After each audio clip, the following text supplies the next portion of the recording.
Ay, ay, ay, ay, ay, ay, yeah.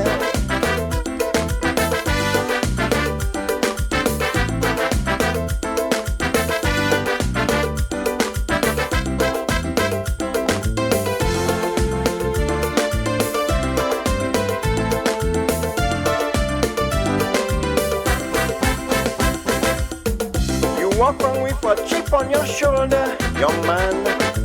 You act like a rebel without a cause. Show no respect for none of your elders.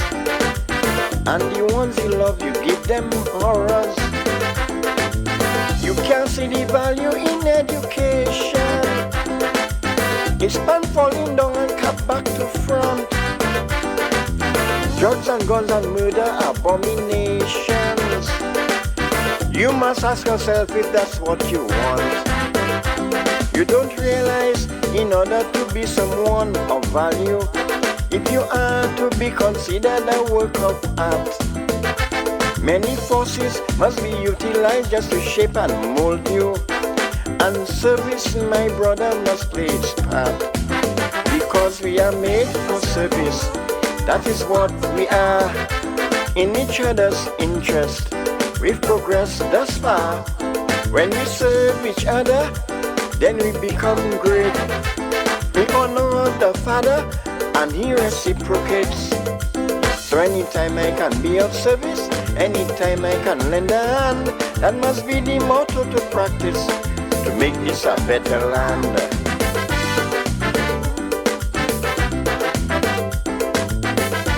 Ay, ay, ay, ay, ay, ay, yeah.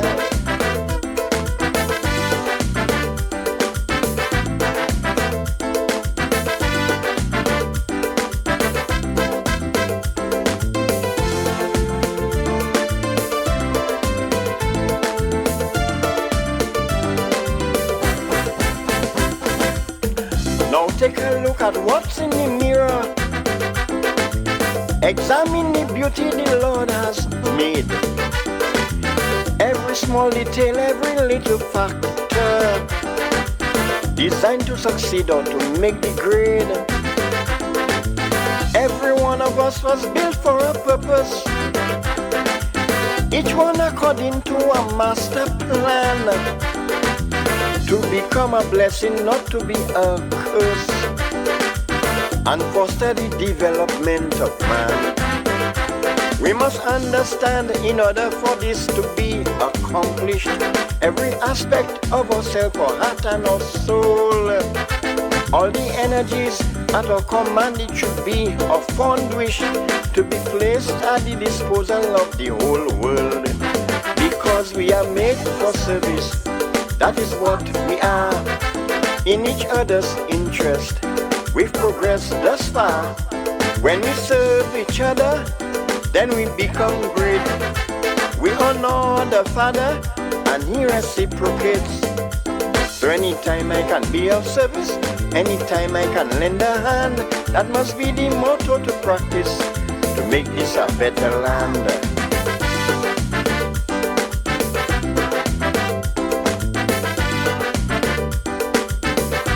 Ay, ay, ay, ay, ay, ay, yeah.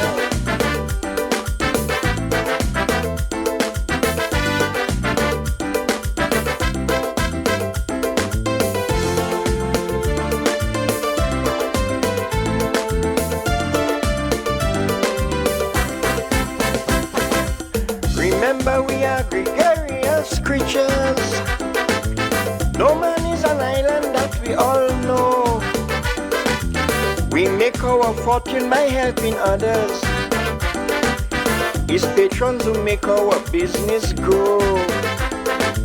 An architect does not gain recognition, neither does an engineer become great. An artist or tradesman wins admiration only by the type of work he creates. So let's take on the example of Christ, the greatest teacher, who taught us to be at each other's beck and call. If we follow the example He gave at the Last Supper, then we'd emulate the greatest servant of all. Because we are made for service. That is what we are, in each other's interest. We progress thus far. It's through constant practice that we become good. Quality of service determines our altitude. So anytime I can be of service to any class, color, creed or race, that must be the motto to practice to make this a better place.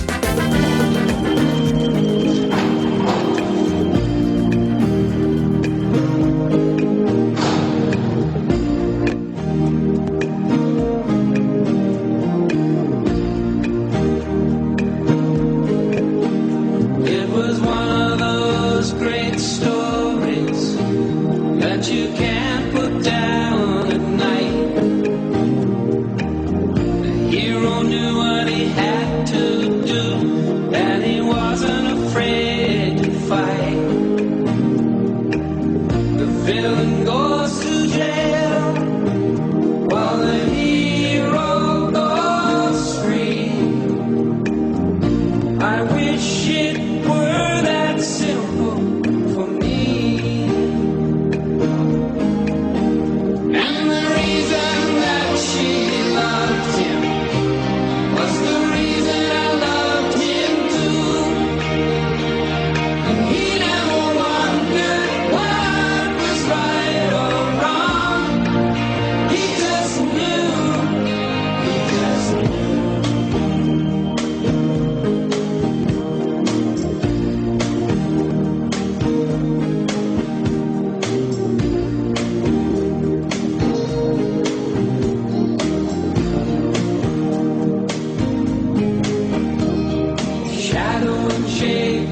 Mixed together at dawn.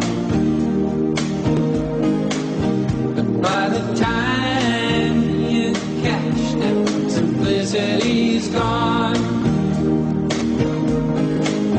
So we sort through the pieces, my friends and I, searching through the darkness to find the breaks in the sky. And the reason that she loved him was the reason I loved him too. And he never wondered what was right.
protesting and they unconscious. Tell me what they're doing to the rest of us.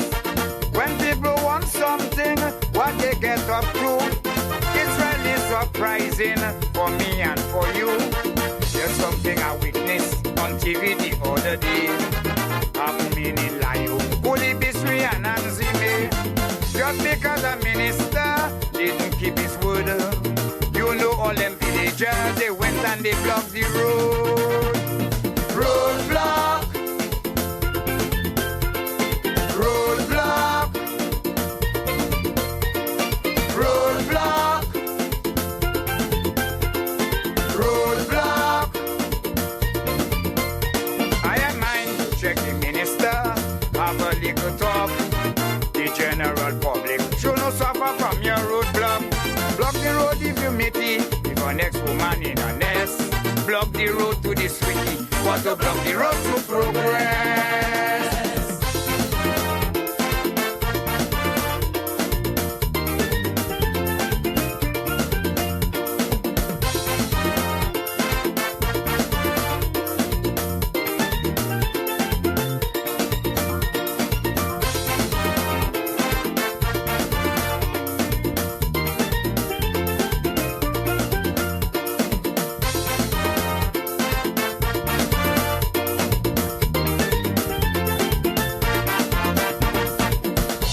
Up all tires, old buses, old coats. Labels set fire to a dilapidated boat. People going overseas, people going work.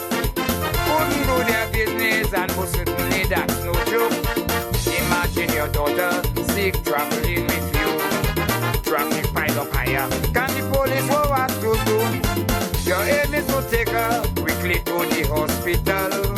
And if she can't get there, that will spell disaster for all. Roadblock. Roadblock. Roadblock. Roadblock. I am mine, you check the businessman, discuss your problem. The tax-paying public should not suffer because of them. Block the road if you meet it, if an ex-woman in a nest.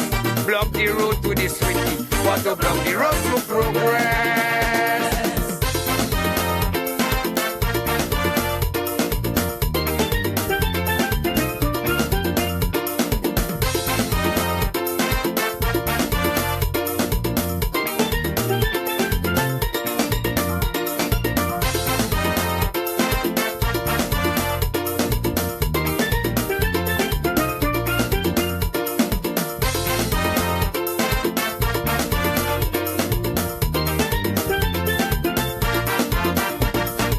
Regardless you angry and conditions for people of this country have to learn to respect the law. You just cannot get up and block the highway because you get messed up and can't fix your own way. You act in this manner to tell you the truth. That is no behavior for we to show to the youth. You just cannot tamper with a public utility. That's the height, my brother, of disrespect for all of we. Roadblock. Roadblock. Roadblock. Prime Minister Honorable Roosevelt Skerrit will address the nation at 8:25 p.m. That's in 4 minutes time. So stay tuned. Live on here on Kyrie FM, DBS Radio, and Be environment friendly. I don't pay me license, and you can tell me I cannot pass. If I meet you on the road, I will surely bump down your ass. the address will also be carried live on Vibes Radio and dlptv.org, as well as Facebook, including the Government Information Service Facebook page.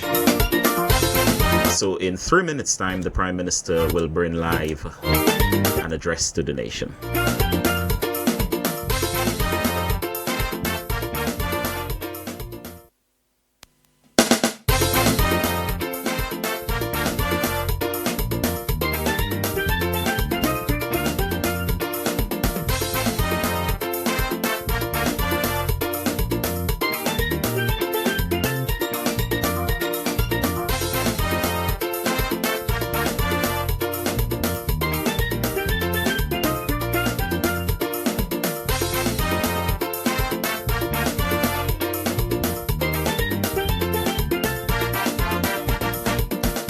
people protesting and they unconscious. Tell me what they're doing to the rest of us.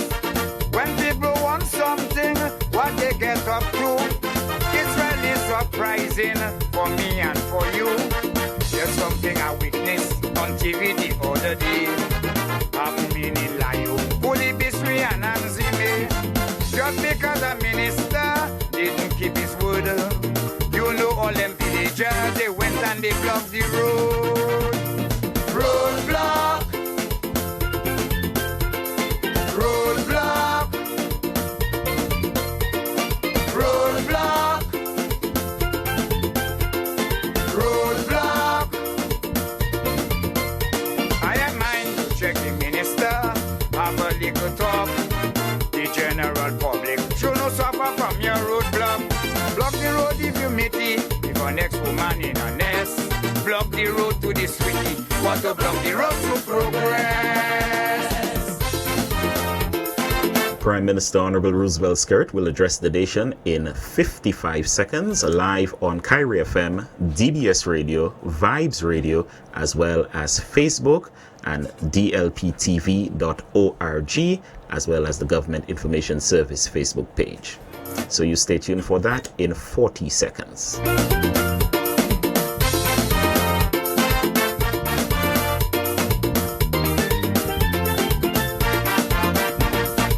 They pile up all tires, old buses, old coats. Labels set fire to a dilapidated boat. People going overseas, people going work. Couldn't do their business and most certainly that's no joke. Imagine your daughter sick traveling with you. Traffic pile up higher. Can the police know what to do? Your aim is to take her quickly to the hospital. And if she can't get there, that will spell disaster for all. Roadblock. Roadblock. Roadblock. Roadblock. I am mine to check it. It is now 8:25 in the studios of Kyrie FM, and we go across to Prime Minister Honorable Roosevelt Skirt as he delivers an address to the nation. Good evening, Prime Minister. Good evening, fellow Dominicans, residents. It is with a sense of grave concern for the well-being of our country that I address you. The Dominican Labour Party will, this evening, cancel all scheduled political meetings across the country. We take this step not because of widespread violence or the breakdown of national law and order, which there is not, but because it is the prudent and cautious course of action in light of today's political developments. We are taking this precaution to ensure that innocent Dominicans going about their lawful business and Labour's supporters attending public meetings do not fall victim to supporters of the United Workers' Party who are clearly looking to provoke violence and unrest. As a mature and responsible political party, the Labour Party is concerned about the well-being of all Dominicans. We will not put a single individual in harm's way or at risk. As Prime Minister, the leader of government in this country is the head of the cabinet. And outside the Attorney General is a chief lawmaker. A Prime Minister, and certainly no responsible person who aspires to be Prime Minister, can also be chief lawbreaker. Yet, in the last few months, but particularly since the date of the general election was announced, we have repeatedly seen the leader of the opposition, UWP, become the chief lawbreaker. From a video and notes going around social media, the public is aware that this morning, the presiding magistrate at the Roseau Magistrate Court issued bench warrants for UWP Lennox Linton and the former UWP leader, Edison James, for their failure to appear at court. This is not a government matter, but a legal one. We recall the 7th of February 2017, when rioting took place in the capital city and attempts were made to burn down the city by UWP supporters. These supporters were encouraged by Lennox Linton, Edison James, and others to defy the police and engage in civil disobedience and disturbance. As a result of their actions on that day, criminal charges were brought against Linton and James, and they appeared before the courts. The case relating to this matter was adjourned. As a result of the adjournment, they were told to appear before the court today, December 2nd. The adjournment of cases is not new, as the time must be given to the prosecution to gather and build a case, as well as to the accused persons to prepare their defenses. Today being the scheduled date, the cases came on for hearing in the court. When the matter was called, neither Lennox Linton nor Edison James appeared. In accordance with the laws and rules, the court orderly called their names 3 times to summon them into court. Neither one of them appeared. When they did not appear, the presiding magistrate issued a bench warrant for the arrest. This is standard procedure. Linton, James, and their lawyers all know that when accused persons fail to appear in court, an arrest warrant is issued. Why did James and Linton refuse to go to court until the warrant was issued? A warrant would have been issued for any other Dominican who had failed to appear in court to answer a criminal charge. Surely Linton and James do not think they are above the law. It is significant that not long after the issue of the warrant, 3 things happened. First, a written message started making the rounds on social media that the warrant had been issued. The note was very inflammatory.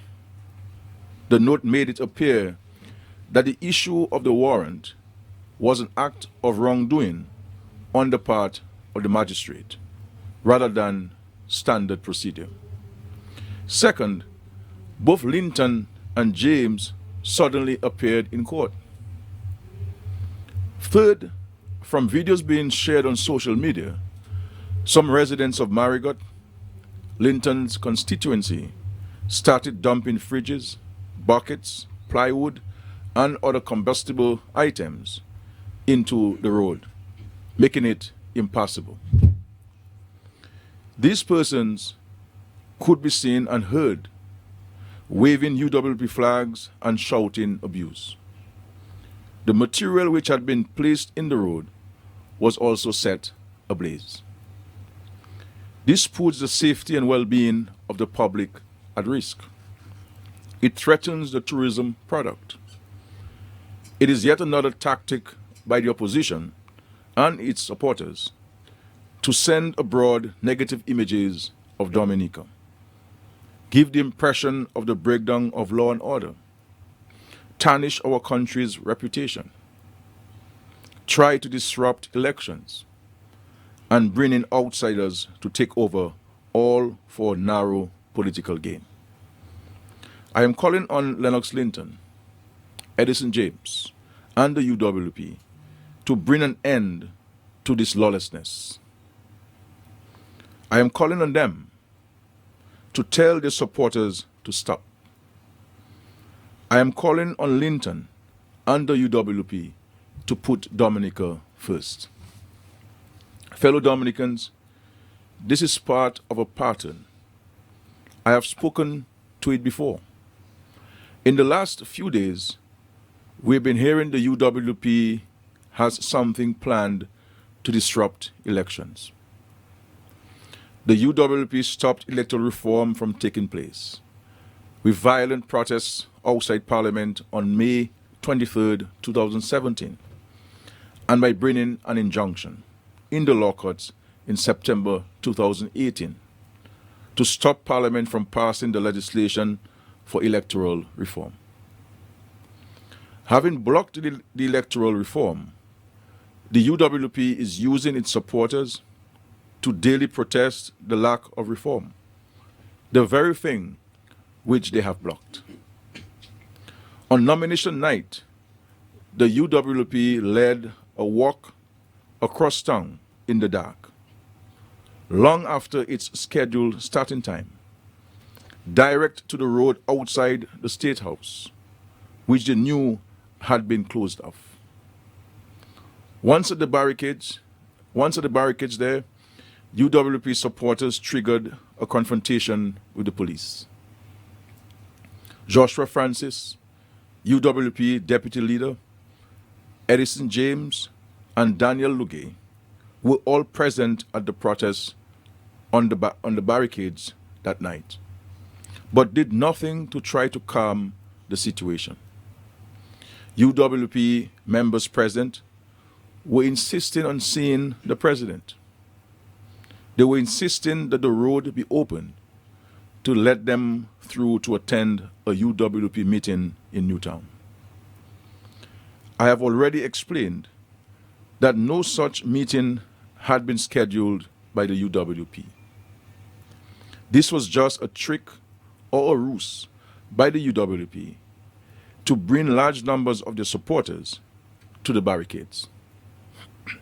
Protesters that night repeatedly threatened that it was going to be war.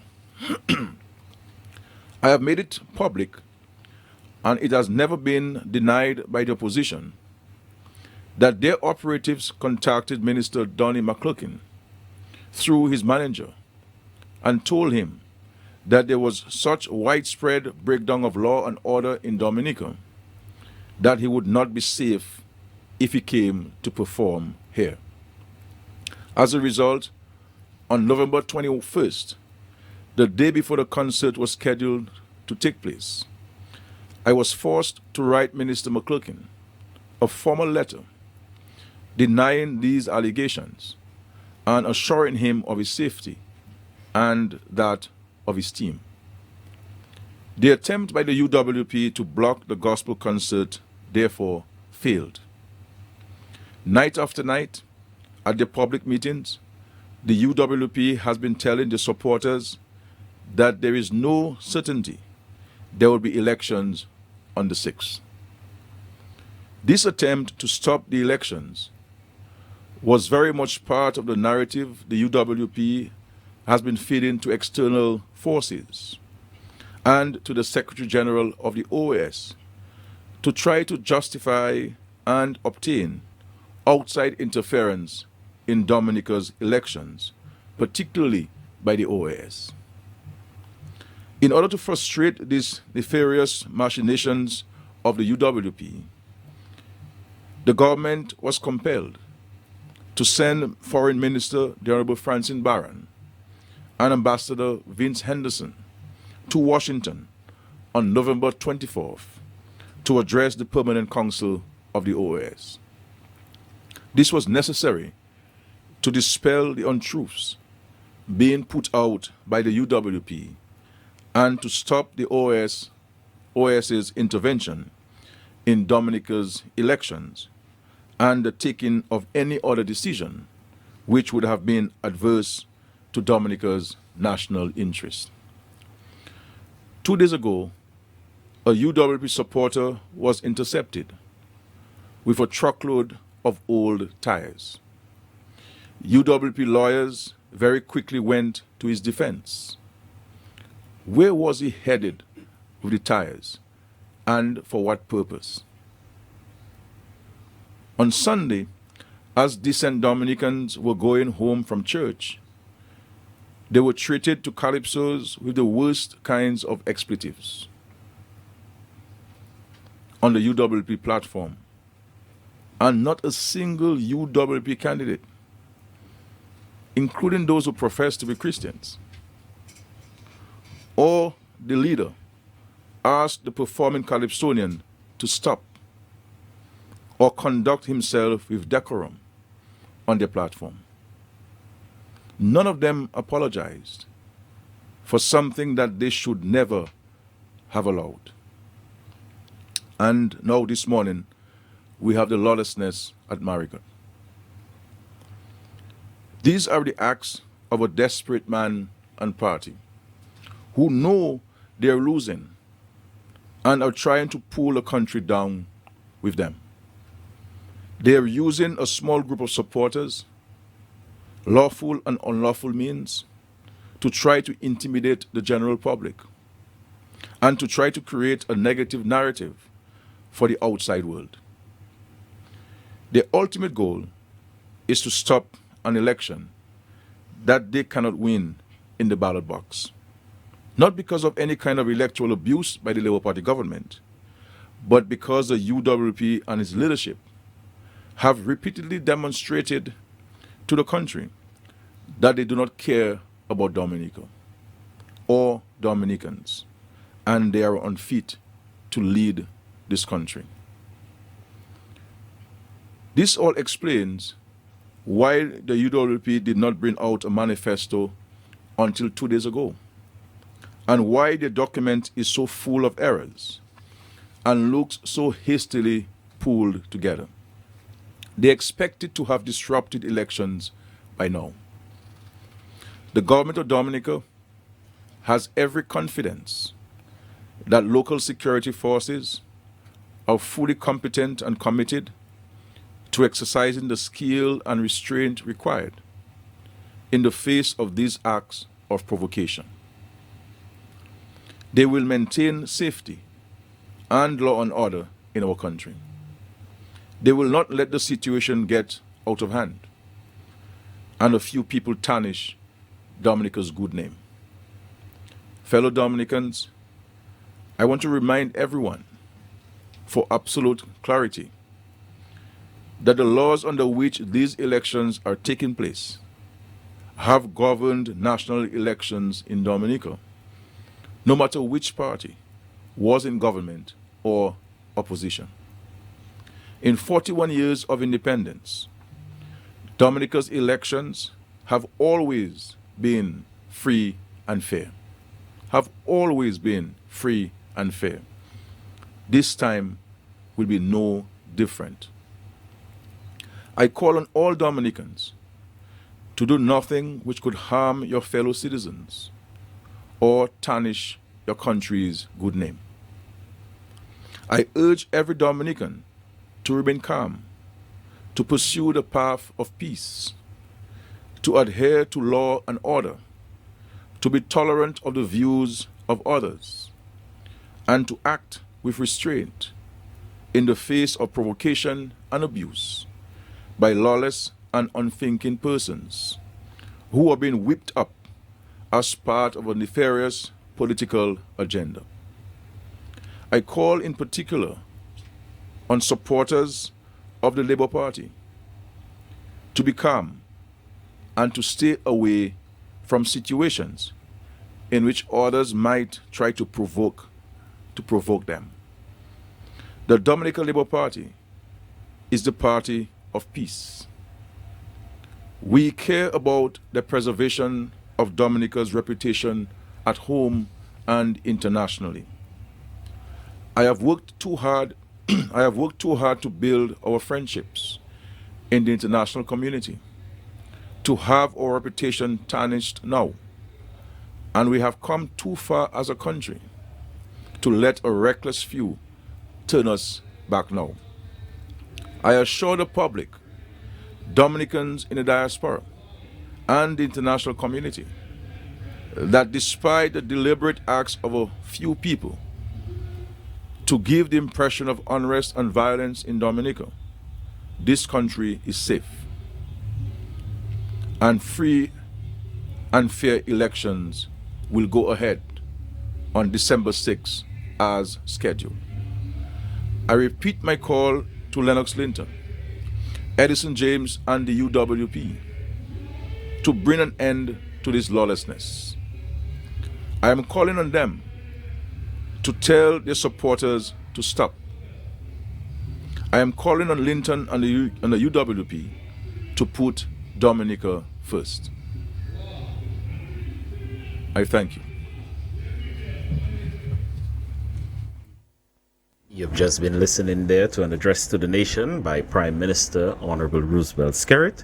And of course, the Prime Minister will join us until to have discussions on the address he just gave there to the nation. We'll be back right after this one, which has been requested heavily from the time it was played this evening, to get into the discussion. Also joining us in studio will be Ambassador Dr. Vince Henderson.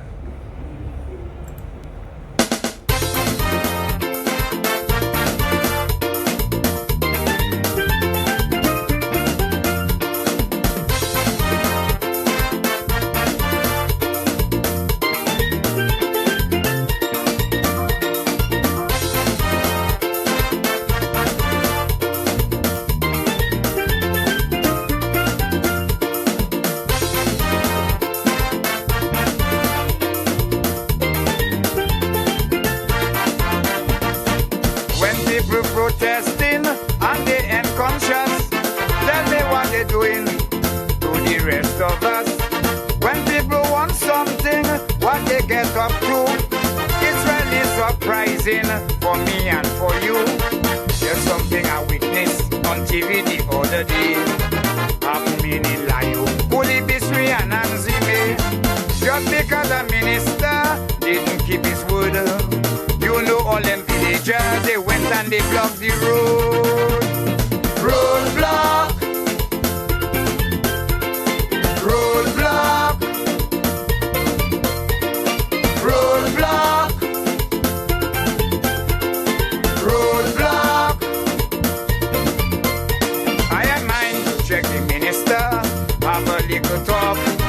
The general public should not suffer from your roadblock. Block the road if you meet it, if an ex-woman in a nest. Block the road to the sweetie, want to block the road to progress.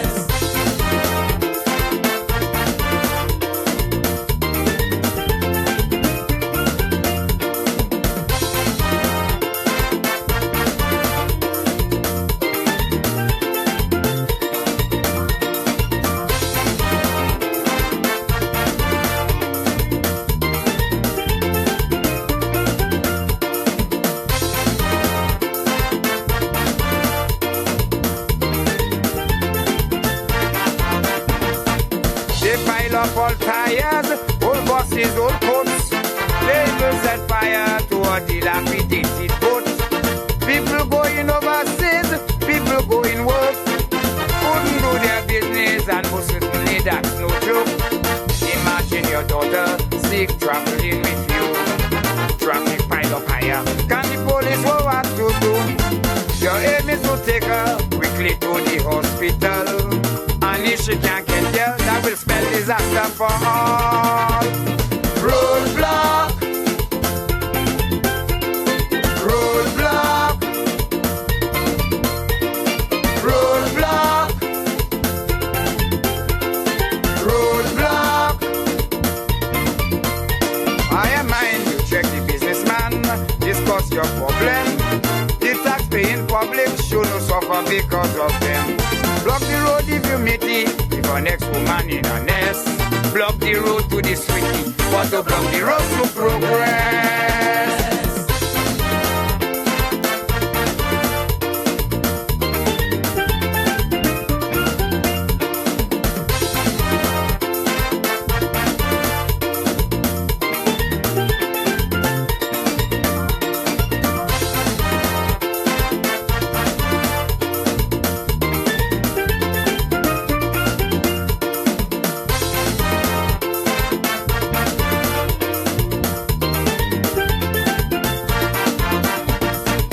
Regardless you angry and conditions for people of this country have to learn to respect the law.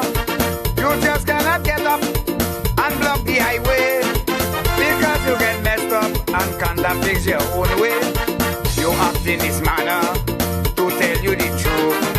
That is no behavior for we to show to the youth. You just cannot tamper with my public utility. That's the height, my brother, of disrespect for all of we. Roadblock. 8:48 is the evening time, and in studio with us tonight for a very special program is the Prime Minister of Dominica, Honorable Roosevelt Skerritt, and of course joining us is also Ambassador Dr. Vince Henderson. Prime Minister, once again, good evening. Good evening to you, Daryl, again. Of course, good evening to the listeners. I am happy to join you here, following on my statement on what has been unfolding in our country, and which really is unfortunate because there really is no basis for it. There really no cause for what's happening. I mean, I was in Wesley and Woodfield today at the time when they blocked the road in Marigot. Yeah. And I mean, and these guys do not care to the extent to which they have disrupted people's activities. You know, and I think every right-thinking Dominican, irrespective of where you stand on the political divide, have to recognize and stand in condemnation of these actions. You know, and we have a duty to our country to do this. I mean, there was a gentleman, for example, also to tell you how impactful this was on people's daily lives. I mean, here's a gentleman, I know him very well. He's from Calibishi. You know, he came from being dialyzed at the hospital, and had to stay in his vehicle for several hours in the heat. You see what I'm saying? And this is a senior citizen, a man who worked in the public service, you know, for over 40 years and had to be subjected to this today. You had students who were coming from exams and teachers who were coming from school. You saw several tourists had to be dragging their suitcases across debris and to people who were coming to Dominica to spend money to stay in the hotels. You know, the taxi man at the airport did not make money today because people could not be transported to and from the airport. You know, the farmers who had to get their produce to the markets were denied that opportunity. You know, Dominicans who were going out and who were coming in, going out of Dominica, coming into Dominica were impacted. People had to be dragging their suitcases across the streets and in many instances even being verbally abused and verbally attacked. I mean,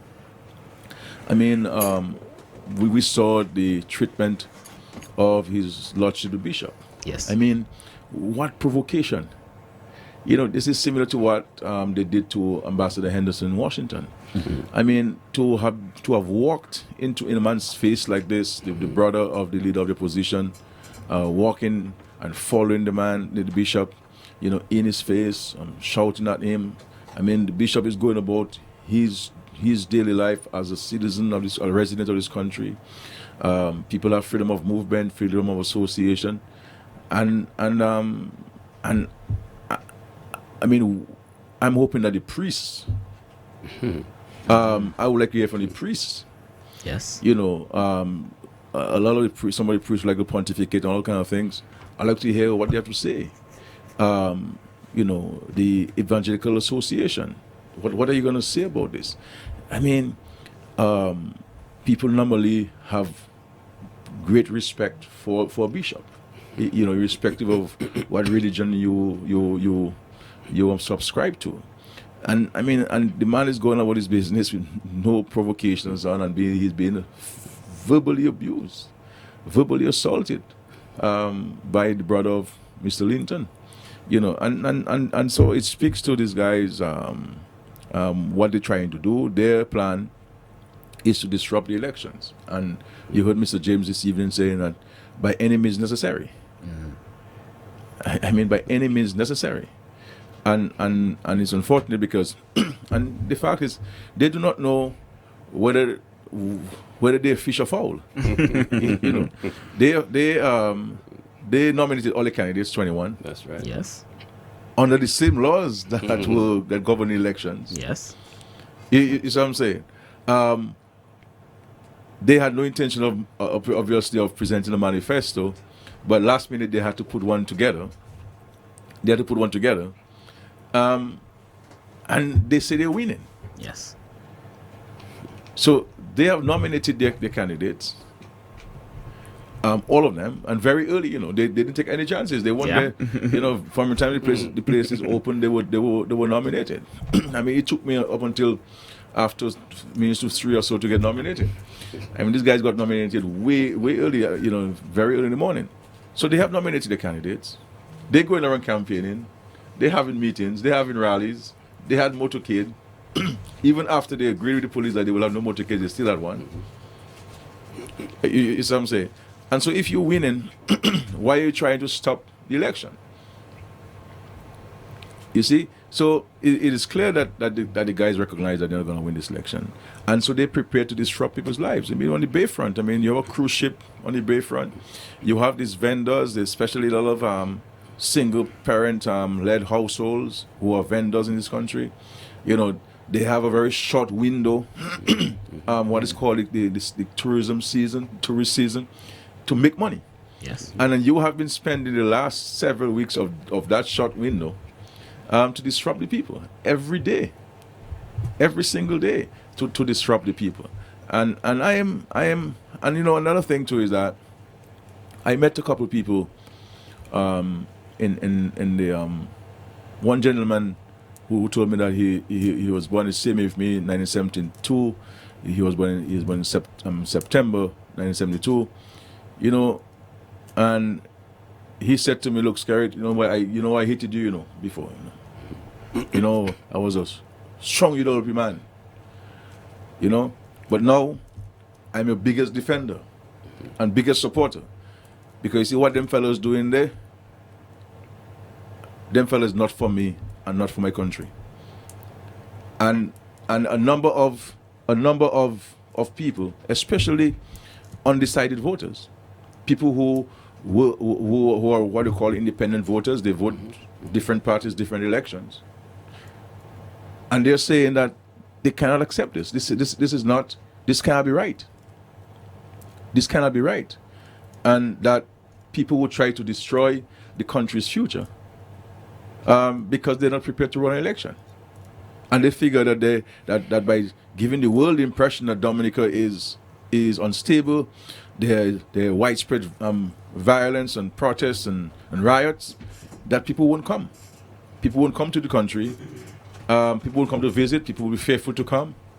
You know, and who does that? If you want to, you know, if you say that you want to be prime minister of a country, you want to be the leader of the country, you want your party to be the government of the country, you tell me that you want to destroy the country to the ground.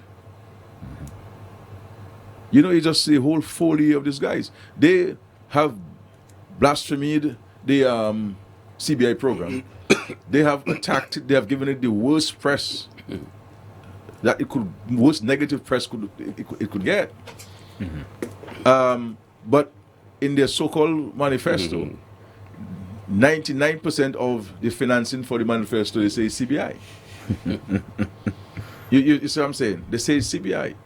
So these people are not interested in the welfare and well-being of Dominica.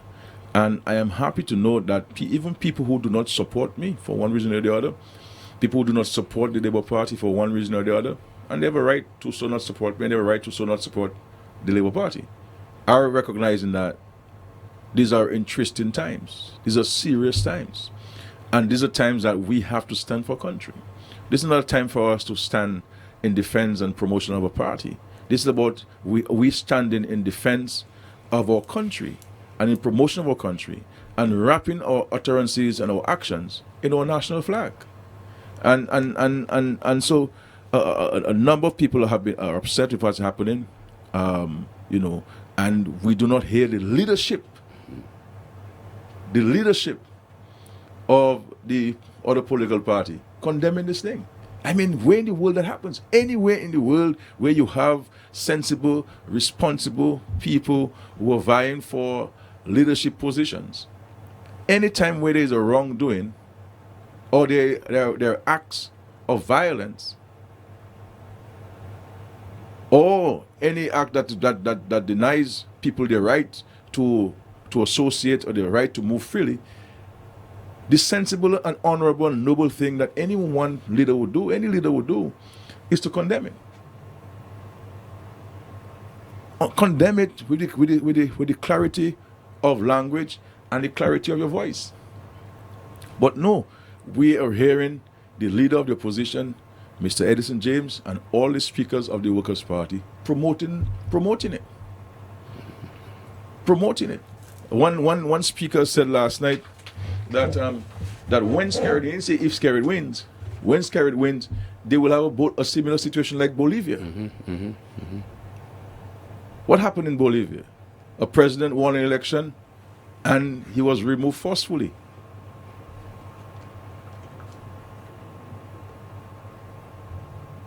So these guys have been colluding with outside agents to destabilize our country, deny our country all these economic opportunities, and they're getting so anxious that they are now letting off in the public domain their clandestine plan. But we were able to unravel it very early. And so the actions today, I mean, Mr. Linton and Mr. Edison James are manipulating some of the supporters. Not the majority of the supporters, the minority within the support base. They are manipulating them, and we believe and we have evidence to note that some of these people are being paid to carry out those actions. They're being paid to carry out those actions. And we know some people who are paying them on behalf of the IDOLP to carry out those actions. And so these people are not interested in Dominica. They're not interested in the welfare of Dominica. And we're saying, if you say you're going to win, my brother and sister, then contest the election. You already contested the election. So I will pass on to Ambassador Henderson, am I the host or something? As long as it is your show. I assumed the host position. Yeah, as long as it's so let me pass on to Darian. Ambassador Henderson. Yeah, VM, thanks. But VM, it's really sad, and just to add to something you said, this is a sensitive time, not only for our democratic process, but economic. I mean, think of how much we had to spend to get Dominica back for the tourism sector to get, fully operational. Think of the new investments that we have in hotels, the Jungle Bay operating, the Kempinski Hotel operating, the investments that local Dominicans had to make to get their properties back in operation. And when you have something like that happening at the beginning of the tourism season, it could have a severe impact on the ability of the country to benefit from the tourism dollar. And, remember, it was only a few weeks ago the U.S. sent out an alert. I mean, it was just a few weeks ago. Fortunately, it did not have a major impact on the cruise ships because we still continue to see the ships coming in. And this week, there are a number of ships that are scheduled to dock here. And any further disturbance could have serious implications. Just to say, Vince, I mean, sorry for interrupting you, but it's fine. These cruise lines have been calling us, Yes. They've been calling us to ascertain what is taking place and whether their ships are safe to dock in Dominica. Yeah. I have had the opportunity on numerous occasions to assure them and even reassuring them that the country is safe. You say something, the country is safe. And Vince is right. That is what these guys are trying to create. They're trying to create an environment where people will think that the country is not safe. And if the country is not safe, people won't come. If people don't come, then we'll be out of work. And also to create a situation where the police have to come out, men in military fatigues with guns, standing around the street corners, trying to keep the peace, and then they will cry, oh, the elections were not free and fair because their people were intimidated. And this, so you could see the narrative, those guys are created. I mean, clearly this is straight out of a playbook of some guys who out there manipulating them and pulling their strings. Because what happened today was by no accident. I mean, it was orchestrated. And the good thing, I know a lot of Dominicans out there, people call, people message, people concerned. It's just a small number, as you said, PM. It's a minority group in the UWP who are creating that kind of mischief. The sad thing is that the leadership of the UWP is fully behind this. They have not dissociated themselves. As a matter of fact, they have taken ownership of what's happening. They have made it clear that they're on the side of the people. Well, last time they blamed the young people, but this time they're saying they're on the side of the people. That kind of lawlessness cannot be encouraged in the country. And there are a number of UW supporters, just like you had that experience here, who have said, boy, you see this thing there? I really have me rethinking whether I can continue to support a party like that. And this is what is at play here. Because if the guys continue doing this, well, I guess it's in a way it's to our political benefit, but we don't want to win election when the country is being destroyed. And unlike the UWP, and I think your colleague Gaston Brown referred to Lennox Linton as king of the ashes. So basically, you want to burn the place down, and then he will inherit it. It's like your father has a nice house there for you and your siblings, and you decide, you're going to burn down the house so your sibling who is living in it will vacate the house. Yeah, then you inherit what? The ashes. And it seems clearly that's what Linton wants to do. But, fortunately for us in Dominica, I still believe the majority of people, even those who are not supporting the Dominica Labour Party, are right-thinking people, and I don't think that they would support and allow that to continue. PM, how do you keep your cool in all of this? I saw Ambassador Henderson walking, fellas hurling expletives at him and walking with his head held high. And you guys seem to be cut from the same cloth. How do you keep your cool in this? Well, we're responsible people. We are mature people. We are peacemakers. Yeah. We are a party of love. We don't harbor hate for anyone, including our political enemies. We have come into public office to serve people and to serve with the greatest sense of humility. Mm-hmm. I have no axe to grind with anybody. I have an axe to grind with poverty. Mm-hmm. I have an axe to grind with unemployment. These are the axes I want to grind. I have an axe to grind with people who still need a resilient home. I have an axe to grind with many single parents who still find it difficult to make ends meet. These are the axes I have to grind. But I have no axe to grind with anybody, any personality in this country. We have contested election on principles, on policies, programs, and vision. That's what we do. So we don't have any axe to grind. We Vince and myself came into this political arena together in 2000, a pretty young age, and we came to serve, and that's what we're going to do. And this is the leadership I provide to the party. I'm a leader of a party. I think I have influence over some people. Yes. I could get 15,000 people on the streets. Mm-hmm. Oh yes. Easily. PM, I can tell you, people have been asking. I could get people to go on the other side of the barricade. Mm-hmm. But that is not what. Yeah, this is not what we're about. Yeah. And every time I speak, I always tell my supporters and the citizens of Dominica that we have to maintain the peace. We seek peace and we give love, and that's what it is. And so that's the difference between us and these guys. You see, and so Mr. Linton lacks the maturity. Yes. He lacks the responsible character that is required of a leader. A leader must lead. A leader must provide the guidance. And you, as a leader, will choose whether you want to pursue a path of destruction or a path of construction. You will follow a path of hate or a path of love. I choose to follow the path of construction. I choose to follow the path of love. I choose to follow the path of peace. It's not that I cannot respond. It's not that we cannot respond. But to whose benefit is going to be? That I'm going to place my supporters in harm's way for an election? No. Our love and our concern is greater for the country than it's for a political party. We always put country first. Our party come number 3. You see what I'm saying? So it is not about party, it is about service. And this is why within the Labour Party we've always been embracing and of all people and different views and different perspectives.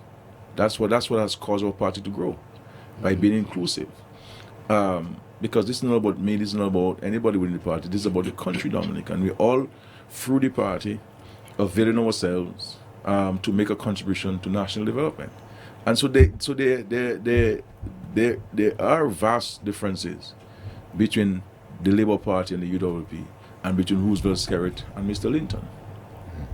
You know, and we could speak of many other characteristics that differentiate us. Yes. But you asked me in respect to how do we remain calm, and of course we are guided by the Lord.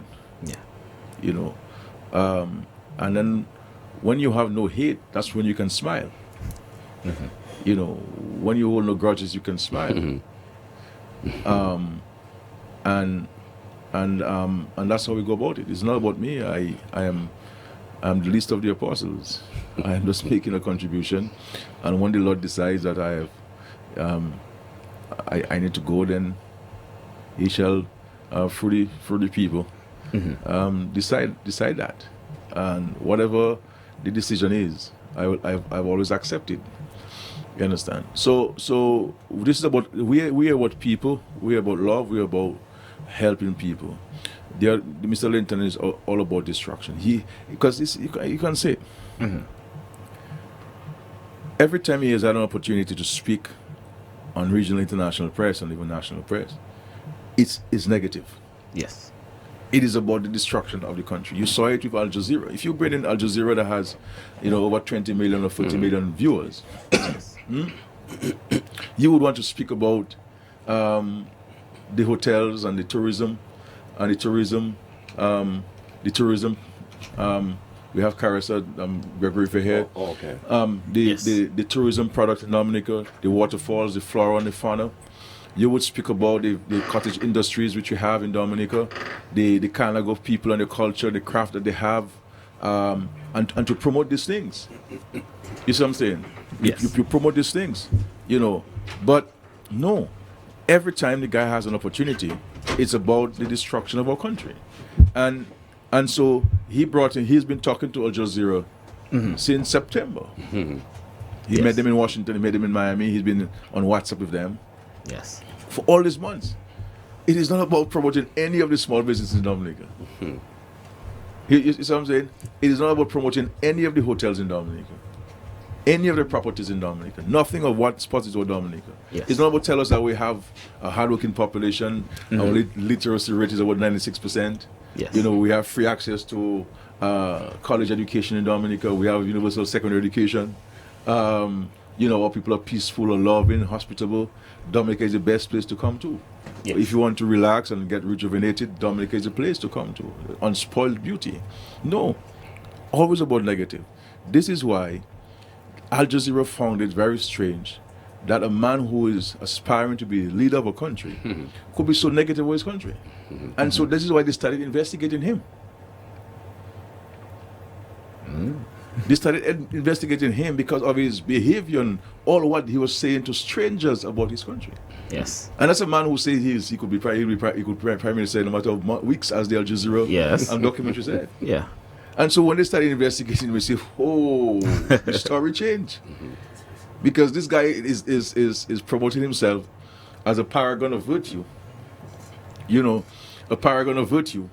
The unblemished Mr. Linton, and he said he's a crusader against corruption, and look who has signed MOUs to sell Dominica's patrimony Yes. to sell diplomatic passports. So all of these years, they have been accusing me of all sorts of allegations, unfounded allegations. But here it is that we have evidence that is indisputable and that could be used in a court of law. Yes. Yeah. His signature. And he had his lawyer Yeah. witnessing that. You're not a blind man or a man who can't read and write or a man who was intoxicated who signed this for you. Your lawyer prepared his document. He read it for you. You read it. Yes. And you signed this. You see what I'm saying? I'm promising all sorts of things within 28 days. Within 28 days. You know, yes. you see what I'm saying? And in his first 28 days is to deliver on commitments, IOUs. Not to fix the roads in Dominica, not to ensure that children stay in school, not to ensure that the hospitals continue to function, not about fixing the people's homes that still need fixing, not about building homes that need to be built. You see what I'm saying? Nothing like that. Not about breaking down buying this building on West Flat where they're burning things that belong to Suki, and to build a community center and a commercial space and to enhance the village of Marigan. No, not about farm access roads. Nothing like that. It's about delivering on IOUs for money that ostensibly that they would have received, selling diplomatic passports as expressed by the intermediaries. Yes. You see what I'm saying? As expressed by the intermediaries. So they were promoting this Al Jazeera story that there's gonna be a dagger in Roosevelt Skerritt's Yes. chest, not knowing that the Al Jazeera people were investigating him, and that the larger chunk of the documentary was on him. You know, so it speaks to this guy's lack of character, lack of principle, and it's why and even the collusion with and the collaborating with outside forces who have no interest, who don't care about whether Dominica survive or Dominica goes under, who don't care how we sleep, who don't care whether farmers sell their produce, whether the unemployed will ever get a job, you know, whether we will continue to eliminate, eradicate poverty in our country, whether the indigent rate that is now about 2% will go down to 0. They're not interested in those things. They're not interested whether we drive in a pothole road or paved road. These outside people are not interested in this thing. They have economic interest elsewhere, and they know that we cannot win the elections. So, if we cannot win elections, let us destroy the economy. Yes. Let us besmirch Dominica's good name. Let us sully its reputation. Let us tarnish its reputation so that nobody will want to do business with Dominica. So if nobody wants to do business with Dominica, they will do business elsewhere. And we have information to show that there is somebody who is involved in a CBI program who gave an advance.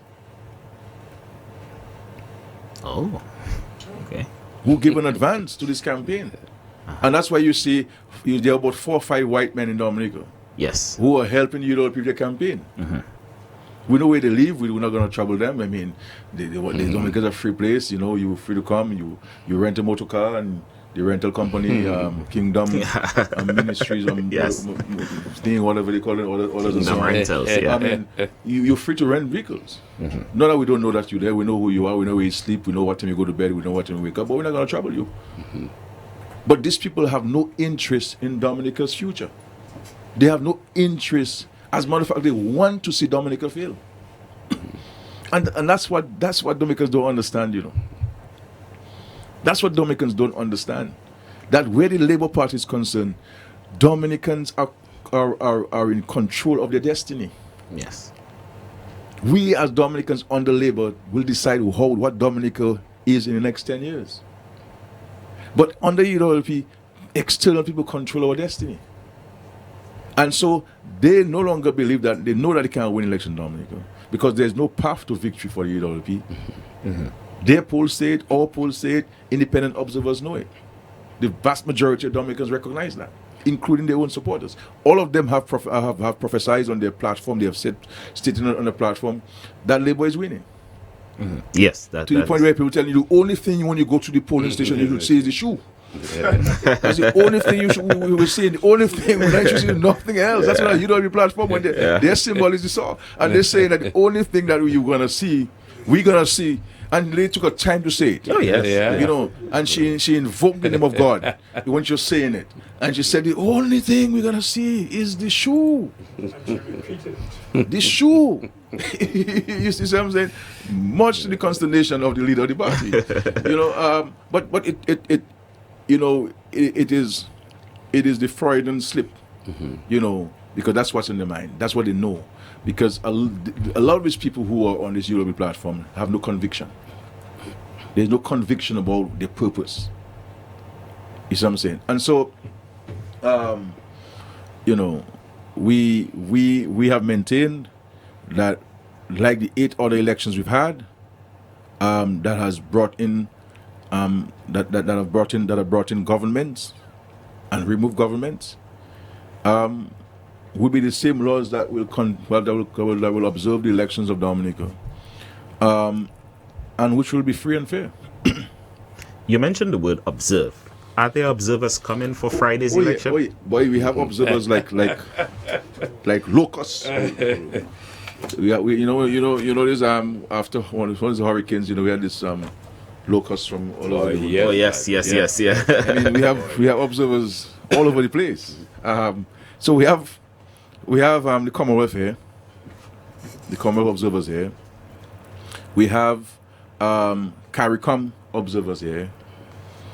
We have the OAS here, and I believe the OAS delegation is led by the former Prime Minister of the Commonwealth of the Bahamas, Hubert Ingram. Honorable Hubert Ingram, the Right Honorable Hubert Ingram. We have the United Nations here. We just invited a group of scholars. It's an organization made up of scholars and intellectuals and former leaders of Latin America. So they're coming in as well with a group. So we have several observers there. You've been seeing them. They've been at the political meetings. Some of them, I've seen them around. And I believe that they have a schedule to meet with a whole wide range of stakeholders. I'm not sure if Vince want to speak more on this. But we have observers here, and they will be facilitated to go wherever they wish and to see whoever they want to see. And they're independent. They don't take directives from the government. Right. They've asked to see me. I've agreed to see them. But we don't tell them to go over there, see this person, talk to that person. Yes. They decide who they want, and they make direct contact to these people. I mean, they've even made direct contact with the Labour Party. You see what I'm saying? Yes. You know. And PM, it's important to say, right at that point, that observers will only come in if you invite them. Yeah. And I think it's commendable that the party in government, the Dominican Labour Party, has invited. There's no obligation. Let's just make it clear. There is no obligation in law to invite observers. It is Or in any treaty. You know? That's right. Yes. It's the sovereign right of a country whether or not it wants to invite observers. So it is free to do that. And Prime Minister Skerritt is the first Prime Minister in Dominica to invite the OAS to observe our elections. He did it in 2009 and then again in 2014. And we have this time invited the observers. So even when we went to Washington, we were still considering whether or not to invite the OAS. And you know, by the following week, the Prime Minister had made his mind, had decided, and his cabinet, to invite the observers. So it is something that we're doing because we have nothing to hide. We have nothing to be afraid of. We're prepared to open up and let observers come in. It is also governed by an agreement between the observer mission and the state. So the Prime Minister cannot tell them where to go, where not to go. So they have two agreements, for example. They signed one with the Electoral Commission, and that will govern how they interact with the Commission, visiting of polling stations, visiting of the office, of the electoral office, and just basically observing the whole process. So that is one. And the second agreement is with the government, and that is basically giving them the immunity and the freedom, which is very important. They are protected by the Vienna Convention, so they're protected by international treaty, and the state will sign up to say, yeah, it's free. You can go along and do whatever. You can't be prosecuted. You can't be arrested. And you're free to observe, and we're not going to hold anything that you do in the course of your duties against you. So it gives them the kind of independence that they need to do their work. And the government is prepared to sign to that. And clearly that's the government has nothing to hide. We have invited the OAS. We had some concerns, but clearly, if we have nothing to hide, the OAS is welcome here. Well, we have expressed the concerns to them, and Minister Barron was very clear in making those points to them, not only publicly, but privately. And we raised those concerns. It is also contained in our letter of invitation to them, basically expressing the concern the government has over their concerns in terms of the integrity of the OAS. But the OAS, we invited them, and we just expect them to do to be impartial and to give us, not any favors, but to report, the facts on the ground as they see them. So we're prepared to open the door, and I'm happy that, the leader of the Dominican Labour Party and Prime Minister has decided to do that, because I've always felt that we have always conducted free and fair elections. And as I said to them in Washington, the Labour Party knows how to campaign, and it knows how to win elections.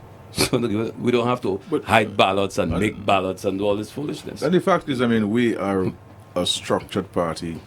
We are a disciplined party. We are an organized party. I will say to the public now that I appointed a manifesto committee. Yes.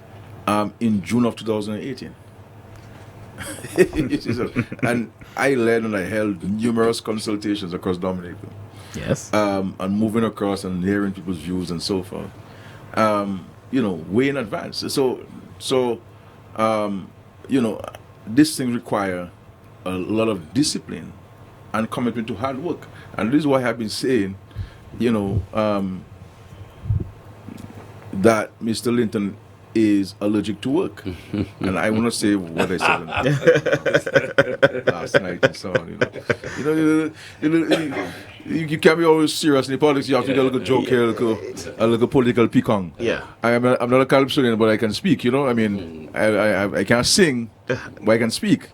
So in the politics, there must be political pecan and so on. And I know people love that and so on, and people were smiling and laughing. But it's a serious matter. That if you do not have discipline to work, because running a country and even a political party is a serious thing. And if you cannot put a campaign together, yes. If you can't, I saw this guy's manifesto, for example, and I've said, when you look at the cover, it's a hodgepodge of pictures, first of all, you have this oversized picture of Mr. Linton with his photograph and airbrush and photograph on it and so forth, and trying to smile. And then you have people who are going away from him. Into the bush. With their heads bowed. With their heads bowed down and going into the bushes. Yes. You see what I'm saying? It's really strange that you would put people on my manifesto going down, staying there, going a gorge, and all depicting what Dominica would be like under Mr. Linton. You see what I'm saying? And when you go for this manifesto, it's a lot of copying of what we're saying. So my letter to the readers of the manifesto, they basically just change a few words, and he put it. This guy has no shame when it comes to plagiarizing. As if that is something that he should be. He thinks that he should be honored to do, to plagiarize. And they have changed their policies on everything to fit our policy on, for example, marijuana and so on. We've always taken a responsible approach to the issue of marijuana.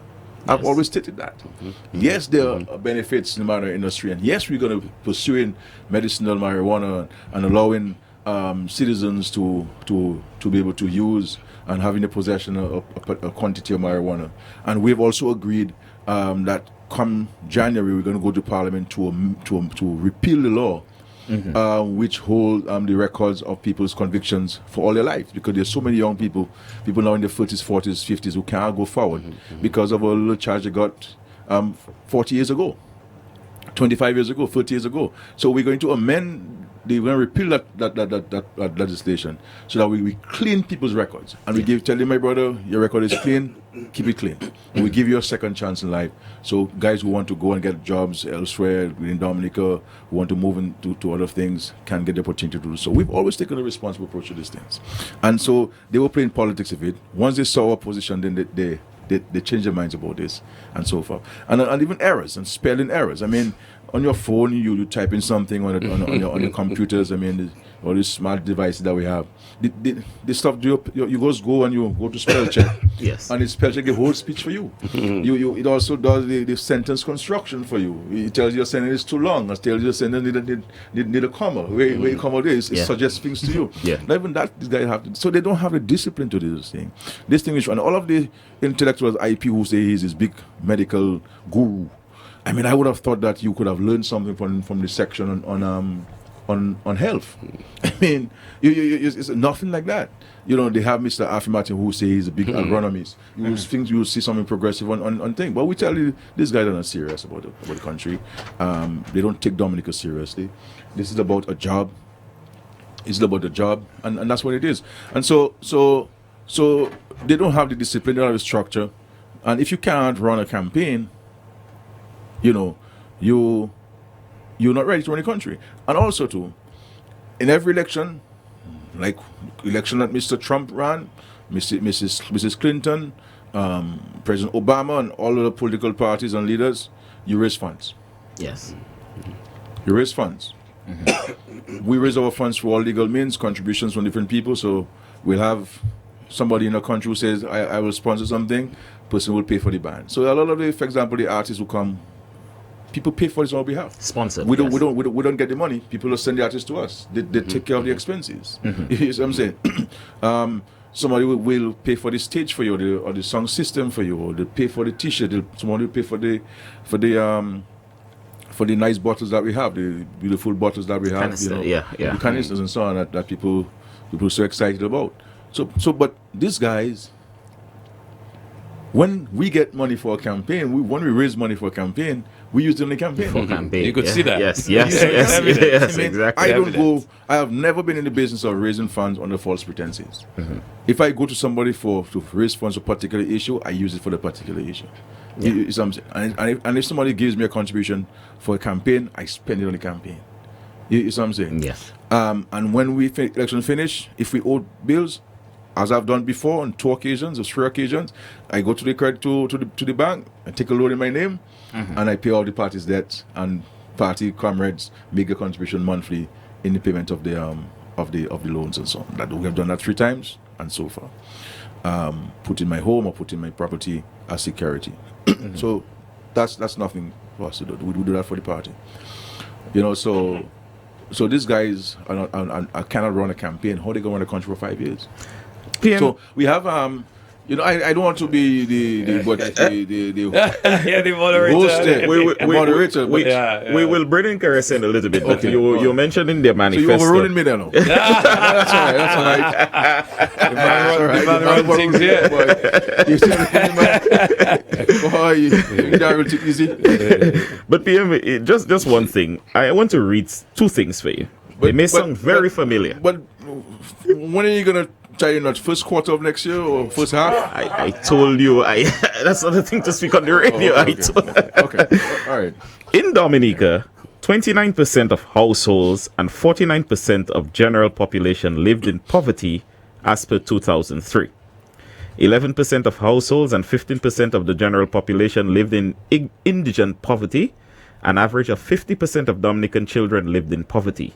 Fewer than half the households with children have 2 residential parents. In rural areas, 1 in every 2 households is poor. More than 37% of households in Dominica do not have access to pipe water, and 25% of households have no access to toilet facilities. That's one. I'll read another document. I'll read another document. And Roosevelt Skerritt taught me English at State College, so I know he knows a few things. In Dominica, 29% of households and 40% of the general population lived in poverty. 11% of households and 15% of the general population lived in indigent poverty. An average of 50% of Dominica's children live in poverty. In rural areas, 1 in every 2 households is poor. More than 37% of households in Dominica do not have access to piped water, and 25% of households have no access to toilet facilities. 2 documents. One is the UNDP report of 2003, and the second is the UWP manifesto of 2019. But you know, I mean, and these guys are not giving credit to the source. No. But these figures they're talking about were the UWP figures, you know. Yes. Under the UWP. Yes. You see what I'm saying? And this is when we brought in the CDB Yes. with the consultants to conduct a poverty assessment of our country. And they recognize that the rate of indigent had dropped from 10% to 3% on the labor. From 10% to 3% on the labor. And the rate of poverty, I believe, dropped from 40 or so percent to 28%. Yes. And you know, when I got that CDB report, I did not only pay attention to those figures. I could have told you, I had on my desk the actual names of the people who fell under the 3% indigents in Dominica. And we had started a program to target these people because the intention was to zero Yes. the indigent rate in Dominica. And I could tell you, out of this 28% of people who were in poverty who were left, we could tell you the households in Dominica, in every parish, in every village. Yes. I had that information. I got people to come in and to dissect the statistics, the indices from the report, and not only read the literature. I wanted to have the homes. Yes. You see what I'm saying? So when you see what we did in Silver Lake, for example, Yes. was part of the onslaught on indigents, going through housing, because I believe that somebody who studied, who did sociology and who understand human behavior, I believe that if you want to change a community's behavior, if you want to change a way of life of people, it is through housing. Yes. Because yes, the person can have a job, but if the person goes home to a place where he cannot sleep at night because he's leaking, and the person has to go to a pit latrine, or the person don't have no access to pipe-borne water, the job may not be of any real consequence to the person. And therefore, jobs are important, yes, but we also have to address the issue of housing. And so the program we launched, and when you look at Silver Lake now with the housing, and we employ the women, Yes. we employ them not to go out of the community, but to stay in the community, beautify the place, plant flowers, so that they could stay home to cook their children's meals. So when the children come from home, mommy worked for the day already, but lunch is there to be served. And when you drive, anybody who is driving along Silver Lake, reflect on where Silver Lake was 10 or 15 years ago. Yeah. And see where Silver Lake is. And that is the same thing I want to do in Yampis, in Tarish Pit, and Stock Farm and Gutter. I want to transform these communities using housing. In Sam's Gutter down there, you know, transform these places with housing and access to proper sanitation. Giving these people a few sheets of plywood and a few blocks and a few bags of cement to build a home, that's not the answer. We have to address the issue of access to proper sanitation, access to pipe-borne water, access to decent housing. And that was the plan. So I could have told you exactly, but obviously we got thrown off by the successive storms, which placed the country in a different circumstance. You know, from the 2010, we got impacted by this storm. Ophelia, was it? Yes. In 2013, by again this Christmas Eve storm. Yeah. Erica in 2015, and of course Maria. So it caused us to revise our plans and to revise and to reorient and reallocate funding. But so we had a plan to eradicate poverty. So these numbers that they are quoting there are of the UWP era. And when you look at the CDB report, they credited government's policies Yes. in education, in housing, in infrastructure, in small business development, in the social safety nets. Yes. They credited the government's policies and programs for the reduction in the rate of poverty and indigence in Dominica. You see what I'm saying? Yes. And that's what I'm credit. So these numbers they try to think to give people impression that it is yesterday's numbers. These were UWP numbers. That when and look at this, we were able to reduce dramatically the rate of indigence in Dominica Yes. and the rate of poverty in Dominica, notwithstanding the fact we were in an austerity program, structural adjustment, because we always fought the IMF to say that yes, we're in a structural adjustment program, but people are not gonna go hungry in Dominica. We have to feed people, and so when we established relations with China, and China gave us a significant source of funds, we spent it on the people, and we create rural employment with the monies, so that people had work and farmers could plant food, and we were to build homes for people, notwithstanding the austerity program. So, notwithstanding the austerity program, we still were able to dramatically impact, attack the poverty numbers and so forth. And so they're quoting this thing and not citing this out. This is usual UWP. But the fact is, Dominicans, including themselves, are not bothered by this document. One, it is too late. One, there's no coherence in it. There's no vision expressed in there. It is just a hodgepodge of things that people just write, and not everybody who's sending something and they hear someone in the streets, they put it in there and they print a document. Look at the quality of the document. This is an exercise book that we write in school. It is of better quality than that. And I said, luckily Dominicans, we don't have pit latrines anymore. Otherwise, that would have been used. That would have come in handy.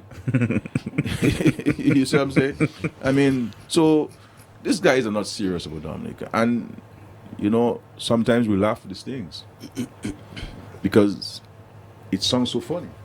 Yeah. But the fact, the truth of the matter is, I mean, when you are a leader of a country or you are a government of a country, you have the future of a country or the country in your hands. If you're irresponsible, as UWP was irresponsible in between 1995 and 2000, everybody's life can be impacted. And every one of us paid the levy. Every working person paid the levy. You see what I'm saying? Every working person paid the levy. And you didn't cause the thing. No. You paid your taxes. They took your social security deductions. They didn't pay to social security on your behalf. And then you had to pay for the government's follies and the government's recklessness. And that is the same thing they're putting. And when people tell Mr. James that he retired, he say he has 4 new tires. You see what I'm saying? Which means that that's the man who will be, as he is demonstrating now. He is ready the leader of the UWP. You see what I'm saying? He's ready the leader of the UWP. And so on. So I don't want to speak too much. We have other distinguished guys. What we have to do to get Caressa on, because we are on cameras and stuff, we have to take a short break to reposition some people, and we'll be back right after this.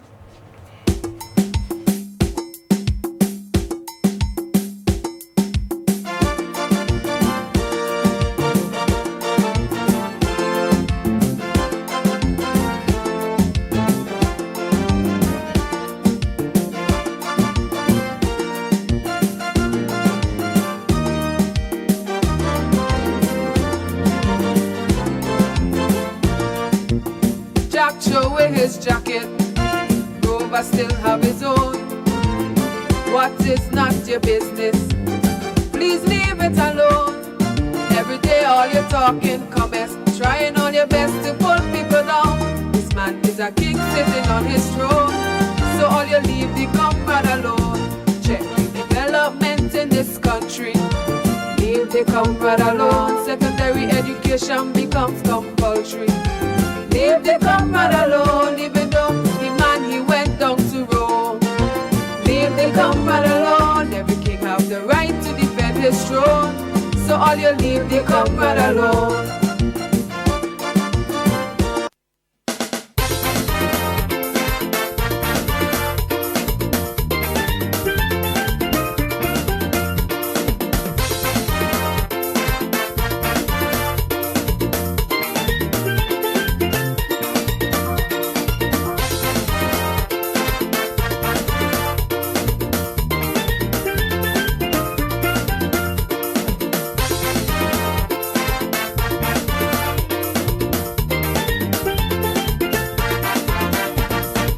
When people protesting and they unconscious, tell me what they're doing to the rest of us.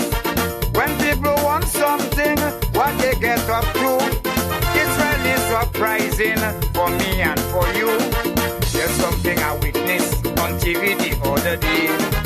Happening in Layo, Holy Bisri and Anzime. Just because a minister didn't keep his word, you know all them villagers, they went and they blocked the road. Roadblock. Roadblock. Roadblock. Roadblock. I am mine to check the minister, have a little talk. The general public should not suffer from your roadblock. Block the road if you meet it, if an ex-woman in a nest. Block the road to the sweetie, want to block the road to progress.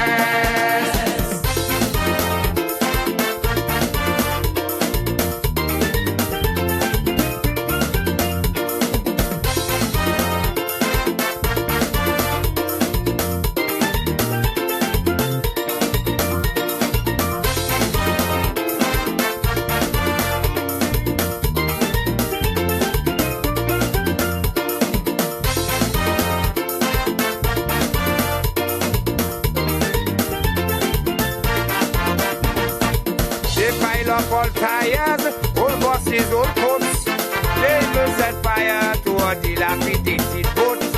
People going overseas, people going work. 9:45 is the evening time. Joining us now in the studio is Gregory Caressa Rivera, the next parliamentary representative for the Marigot constituency, someone who will bring responsibility to the office of parliamentary representative. Mr. Rivera, good evening. Yeah, good evening, Darren. Good evening to listening public. Good evening, PM and Ambassador Vince Henderson. I'm here with a heavy heart. I mean, of course, first of all, let me condemn in no uncertain terms what happened at Marigot today. I think it's another example of failed leadership.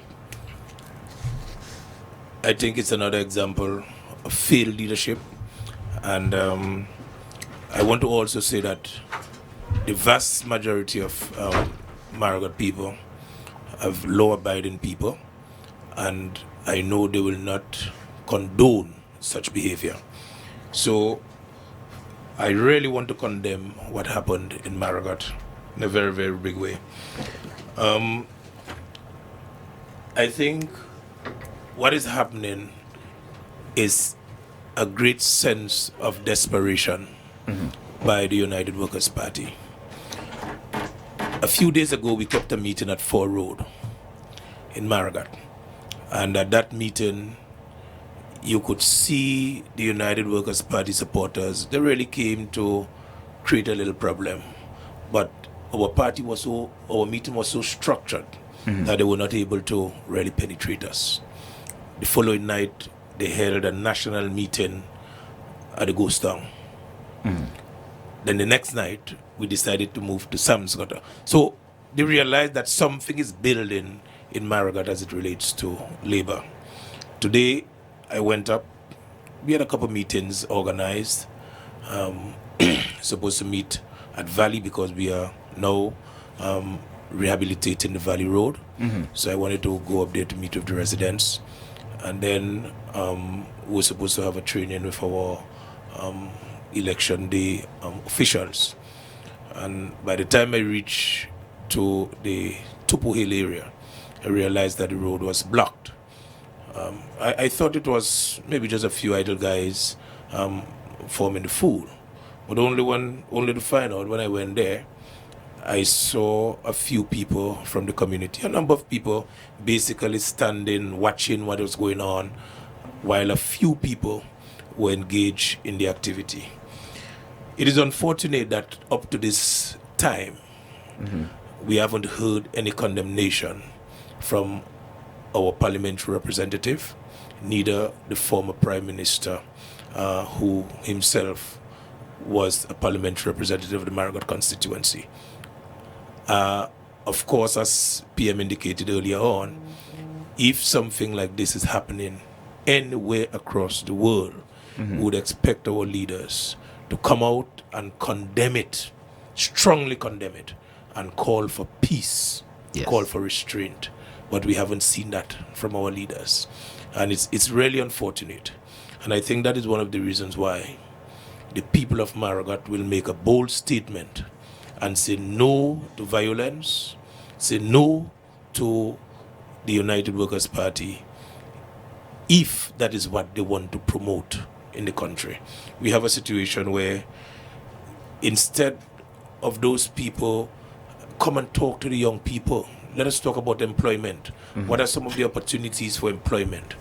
Talk about healthcare. What are some of the opportunities for healthcare? How are we going to improve healthcare? What are our plans for agriculture? What are our plans for small businesses? Instead of coming to the people and telling the people about those things, they are basically inciting violence. They came to Marigot, kept how many meetings, and up to this point, they cannot do two things. They cannot point to one project that was undertaken by the current parliamentary representative for the last 5 years. Not even a basic painting of a bus stop. They cannot point to one project or one person assisted in the constituency by the parliamentary representative. They cannot do that. And they cannot tell the people one thing that they're going to do should he be the next parliamentary representative of the constituency. What are you going to do about Lyo Park, my brother? What are you going to do about Masho building? What are you going to do about the pit latrine that we still have in our constituency? What are we going to do about sports in the constituency? All those things have gone down the drain. There was a time when Marigot used to have netball league, cricket league, football league. There was a time when Marigot had 7 bands, musical bands at the same time. 7 bands. When Ghost Town Harlem was swinging, Dread Experience was swinging. Those were the time when Marigot used to be Marigot. But what we find happening now is that our leaders has dragged Marigot down for selfish gains.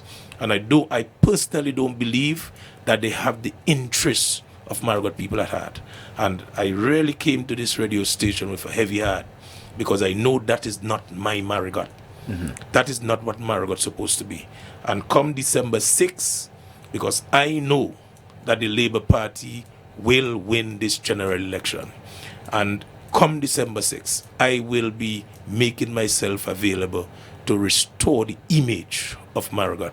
And that is why I ask the people to vote for me as the next parliamentary representative of Marigot. And I can tell you something, Daryl. Some of the people who I saw today, I know they're going to go home tonight and they're going to reflect on the actions and they're going to come to their senses. Because while all this was going on, there was no sight of the current parliamentary representative. There was no sight of the former Prime Minister. The only person they saw walking through the fire was Gregory Riviere. Gregory Riviere was the only person they saw. And really and truly, my people, I know you have reflected, and tomorrow will be a new day. Don't allow the leadership of the constituency to drag you down to the gutter. But I will tell you something, Daryl. I personally believe that the UWP realized that the strategy actually failed. The strategy actually failed because they were hoping that this activity would have started in Marigot and then it would have continued in some of the other constituencies. That's what they thought. They thought that there would be some kind of trigger something, multiplying yeah. effect. But what happened is that the concentration, I mean, in Marigot, you had this thing going on in Marigot, but Wesley was okay, Calibish was okay, Carib Territory was okay. Then there was some rumor that Bells was going to be blocked. Yes. Only to find out Bells was okay. Bells was okay. So I personally believe that the strategy actually failed. The strategy was to basically have an island-wide protest. But then it was only contained to Marigot because the vast majority of Dominicans know that the United Workers' Party are ready yet and they are not going down the drain with them. They realize that those people have no plan, they have no vision, no programs. And as PM indicated earlier on, I mean, I haven't seen the document, but trust me, I wouldn't be surprised. It's a lot of nonsense in that document, you know. So, again, I really want to appeal to my people. I want to appeal to my people. Do not allow the United Workers' Party to drag you down to the gutters. Let us look for responsible leadership, and that is what I'm bringing to the table. What are some of the plans you have for Marigot? Well, I was one of the only person in the history of our politics to present a Marigot manifesto. I had a full manifesto that I launched. We have plans for education. We need to see more of our young people have access to university education. Sometimes I feel a little embarrassed when I hear people talk about 30 and 70 people attending university, and I cannot speak the same of Marigot. I want to see our students at the State College get some kind of grant to help with their transportation to take them to school. I mean, that is happening in other constituency, and I think that should be passed on to us as well.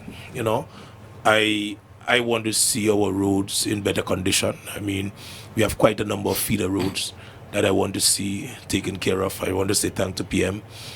The Overgutter Road is done now, and I'm seeing some progress on the Valley Road at this point as we speak.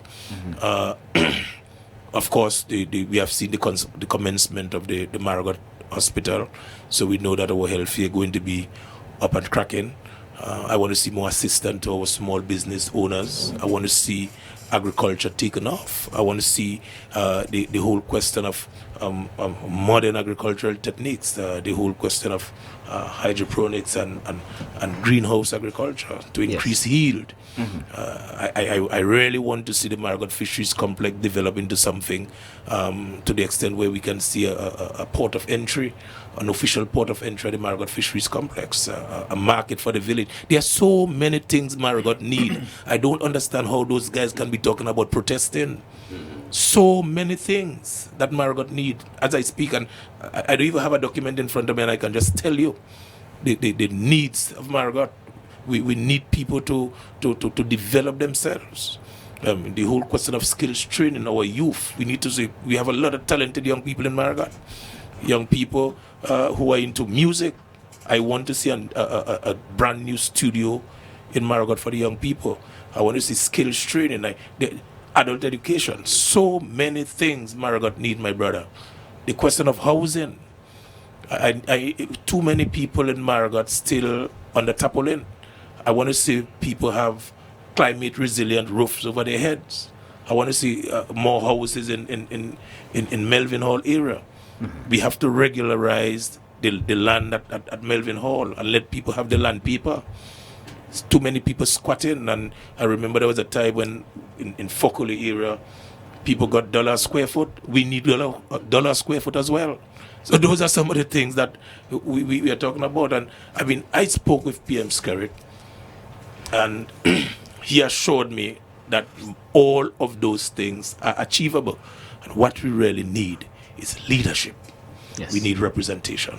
And that is what I stand for. No, and I think we'll get those things done in this constituency. You know, we're very committed to this, and I think with Carisa's representation and advocacy, these things are achievable. I mean, what Marigot has been missing is really sincere and caring parliamentary leadership, and they haven't had that in a long time. And this is what is being exemplified on a national level. Yes. So at the local level, you cannot provide representation. How are you going to be able to provide leadership and Yes. representation at the national level? You know, you are the leader of the opposition. You cannot speak about one project that you wrote. When we became the government, I recognized that the Treasury of Dominica would not be able to help me in terms of addressing some of the issues which I campaigned on in 2000. I started writing projects. Yes. The foreign governments who were given funds and so on, I get the application form, they tell me, the forms tell us what the procedure to follow. We stay up late at night and during the day and we write projects, we submitted them things and we got funding for these things. So a lot of the concrete roads you see in Pennville and Vegas and Tebow were not done by central government funding, they were done through projects we wrote. You see, so the number of things that you could do as a leader of the opposition, and the same way you're having access to CBS, and you're having access to Al Jazeera, Yes. and you having access to this fellow from the Secretary General of the OAS. You have every time you meet these people, Right. it is about destroying Dominica. Yes. It is never you have not come back. You say you're going to be the Polisario. They promise you things, but you have never told us what they promise you, and where is what they promise you. You see what I'm saying? Yes. So he has never used the opportunity that he has had, that people have created for him to meet with these people, meet with organizations, to say, well, look, you know, by the way, I have a constituency called Marigot. Right. I'm the member of parliament there.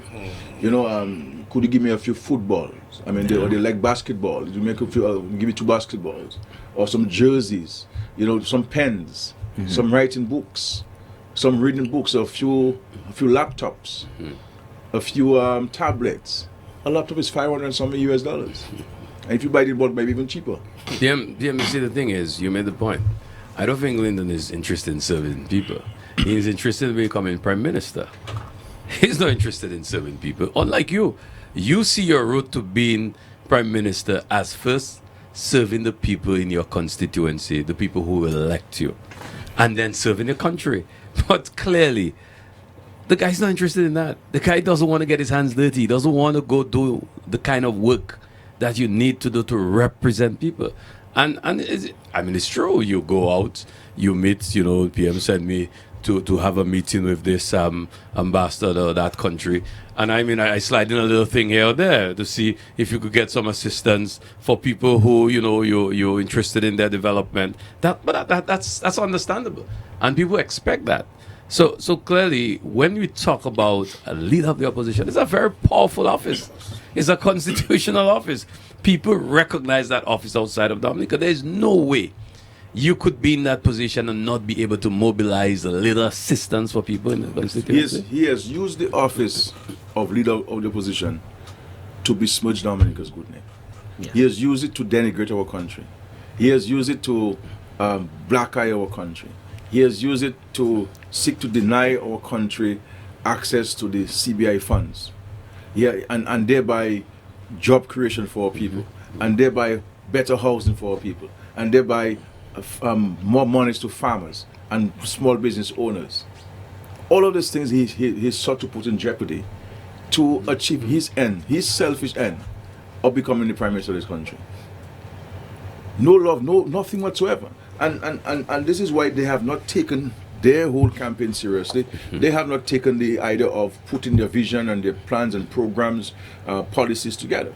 That's not what they're interested in. I mean, this guy said they're going to launch a manifesto in wherever it was, Newtown. Newtown. And nobody ever spoke about a manifesto. No.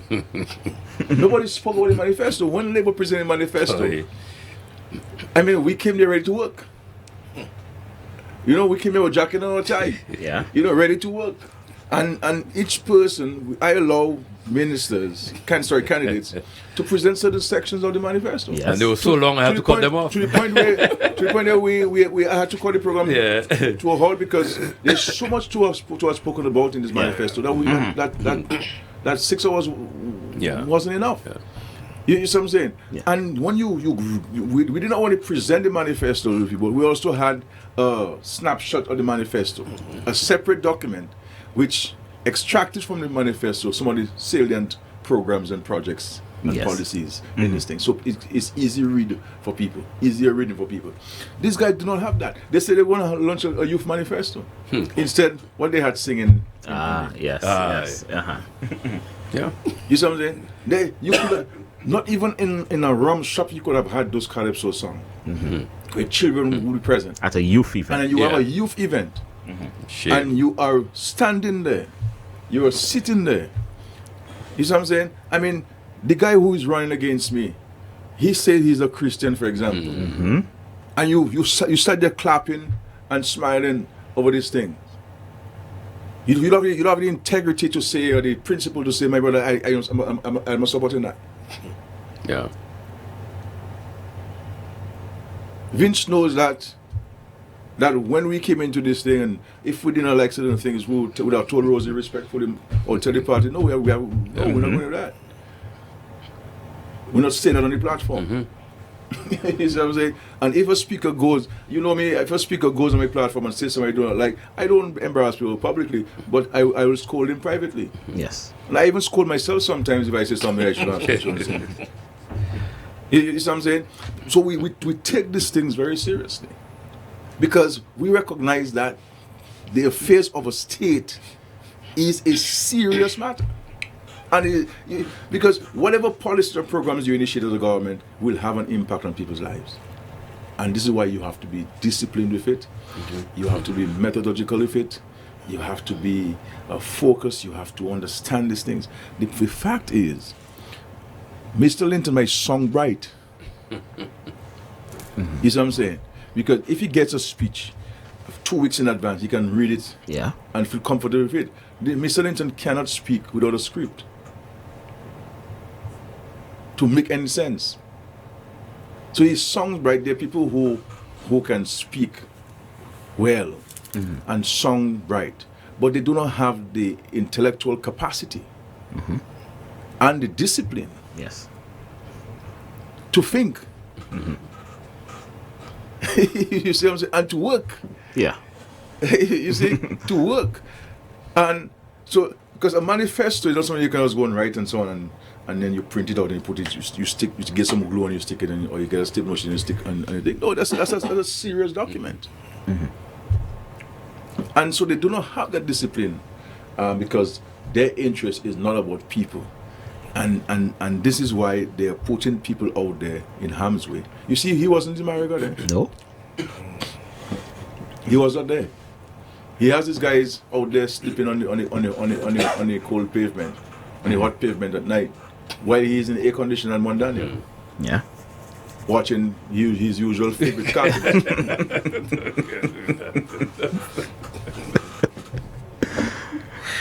PM, See- what Yeah, go ahead. what's at stake in Friday's election? A lot. A lot is at stake in this election.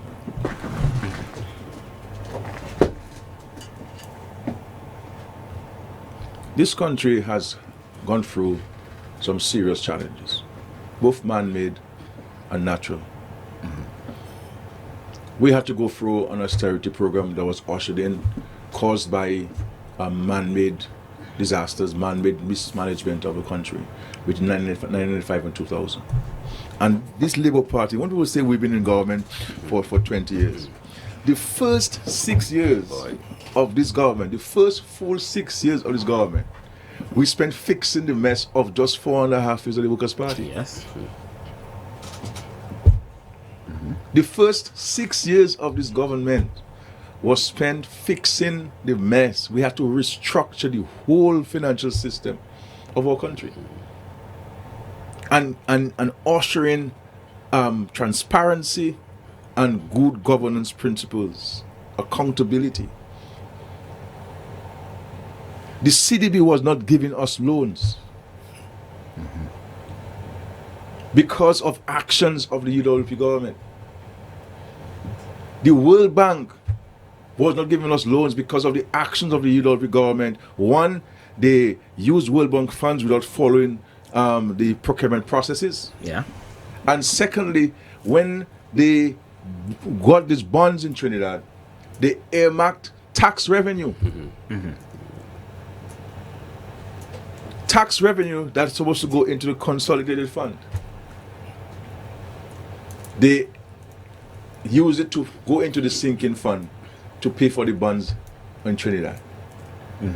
And that these things are no-nos for international financial institutions. One, it is contrary to our constitution. Two, it was contrary to the provisions of the Finance Administration Act of 1994. You understand? Yes. But these guys did that in an attempt to cover up the fact that the country had come to a crashing halt. You see? And so we spent 6 years fixing 4.5 years of mess of UWP. And the UWP of 1995-2000 has not changed its skin. You would have thought that there are some people coming in there and they would have, persuaded the guys to change their ways and their actions. But it is the same thing. Same thing. Mr. James Stady, he retired, he handed over. But he is more involved in the decision-making process of UWP than even when he was party leader. Because when he was party leader, he had people like Timothy to pull him back, and he had people like Earl Williams to fight with. Now he has a free rein. He has a free rein. You understand? And he oversaw the dismantling of our economic infrastructure. He oversaw the recklessness of the Workers' Party from 1995-2000. That saw an increase in the rate of poverty. That brought our unemployment rate among young people at 40%. That brought the national unemployment rate to 30%. That caused us to have a debt to GDP of 140%. 140% our debt to GDP was when UWP came into office. And we have been able to, notwithstanding the international financial crisis, notwithstanding the international oil crisis, notwithstanding all of the natural disasters that Dominica suffered, including Erica, including Ophelia, including Maria, we still maintain our debt to GDP ratio in the 70s.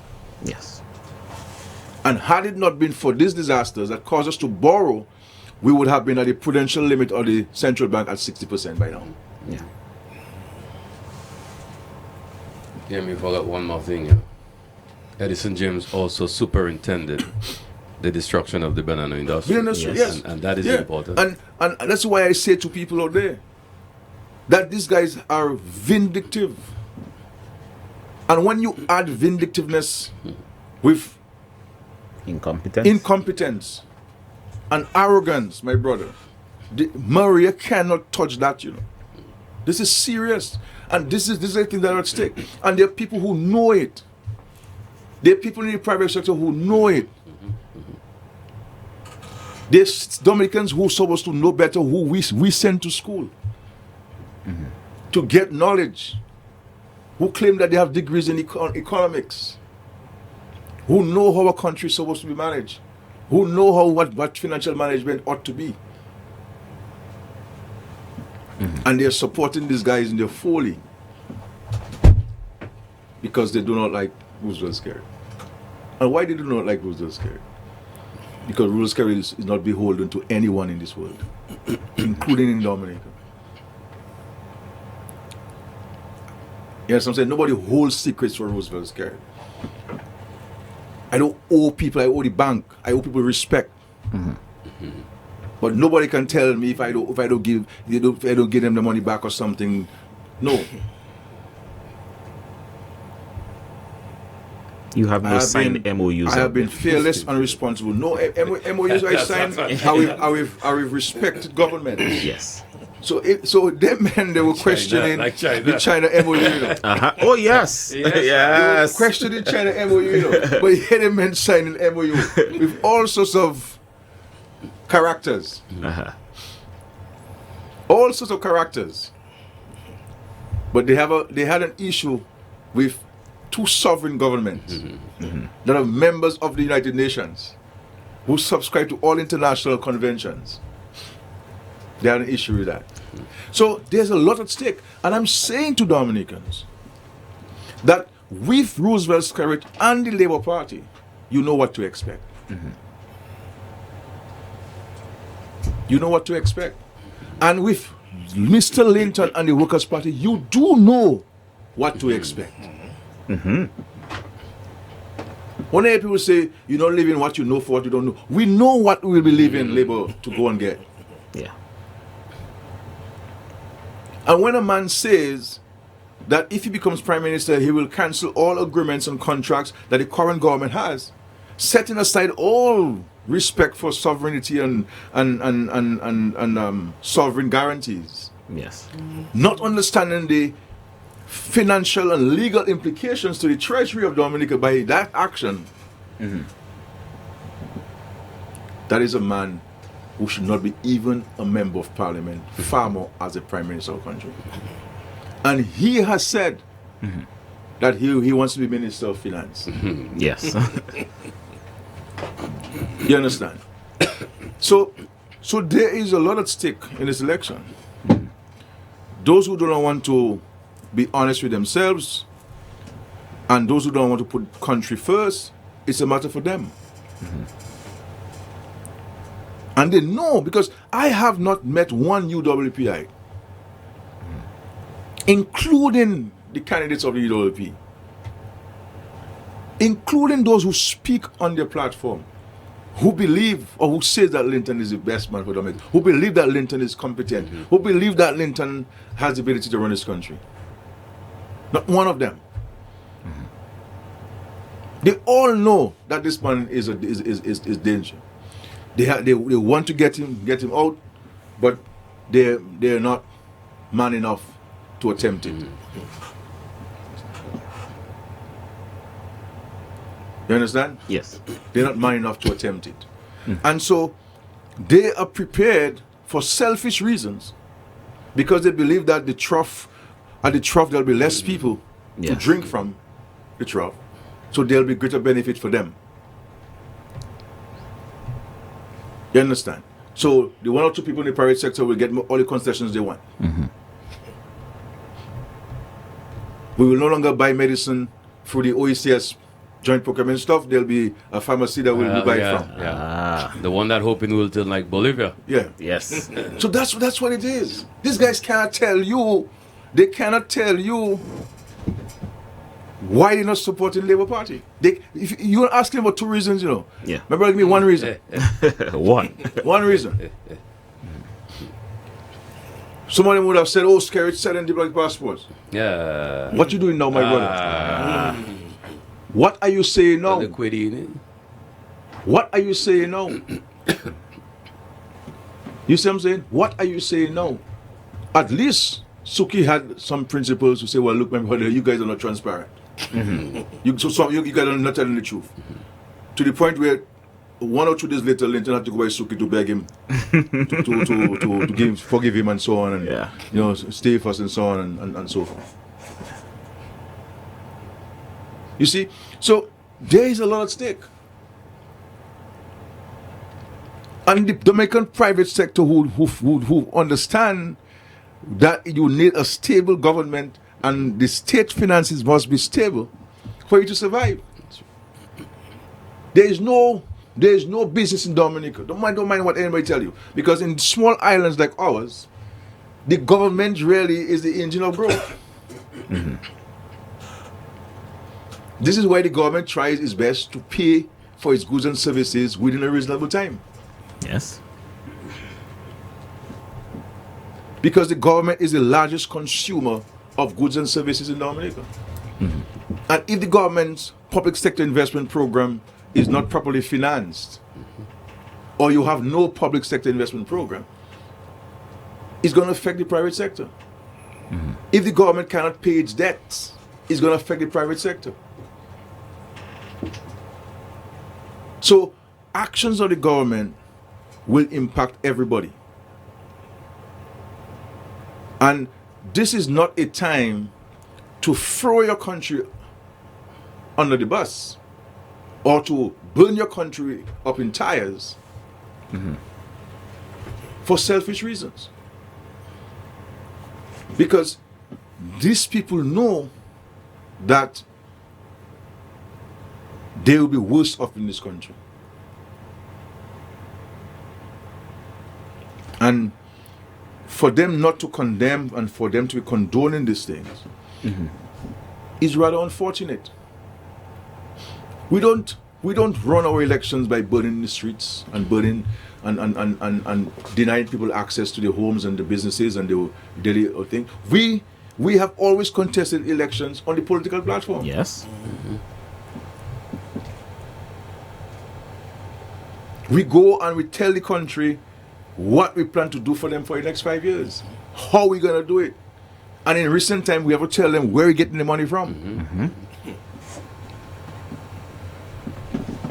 Because politicians like to come and tell people all kind of fancy things, but tell me where you can get the money from, my brother. Yes. Yes.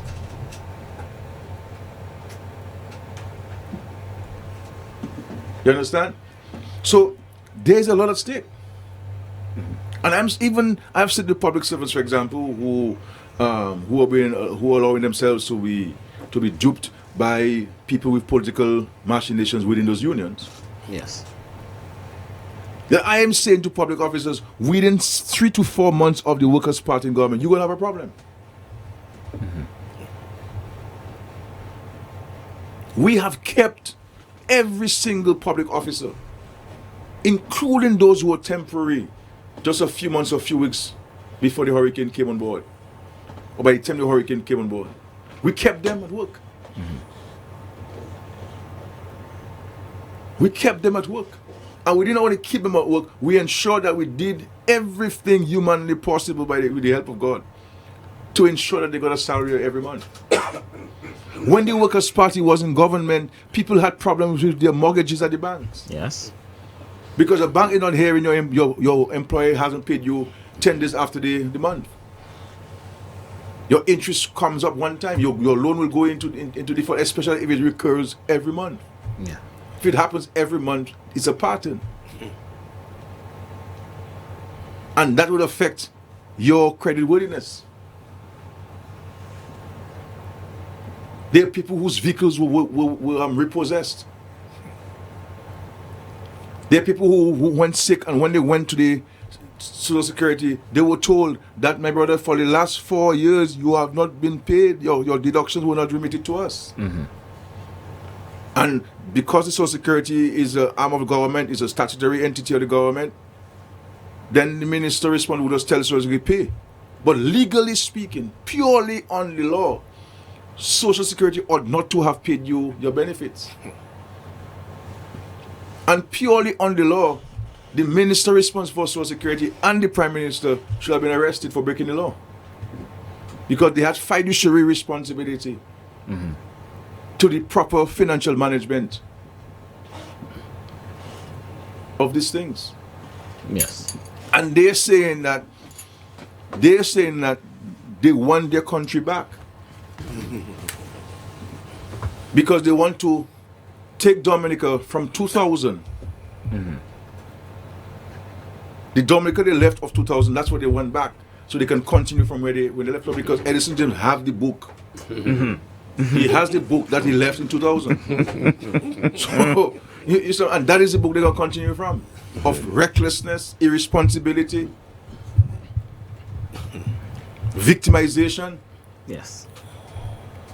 There is no better friend that the public servants have had other than Roosevelt Skerry.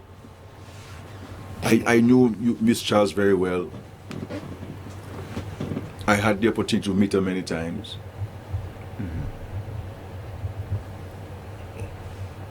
But if you cross Miss Charles, my brother, the next day you're out of work.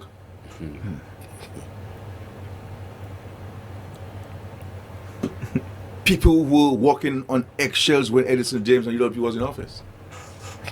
Surveillance. People were victimized left, right, and center.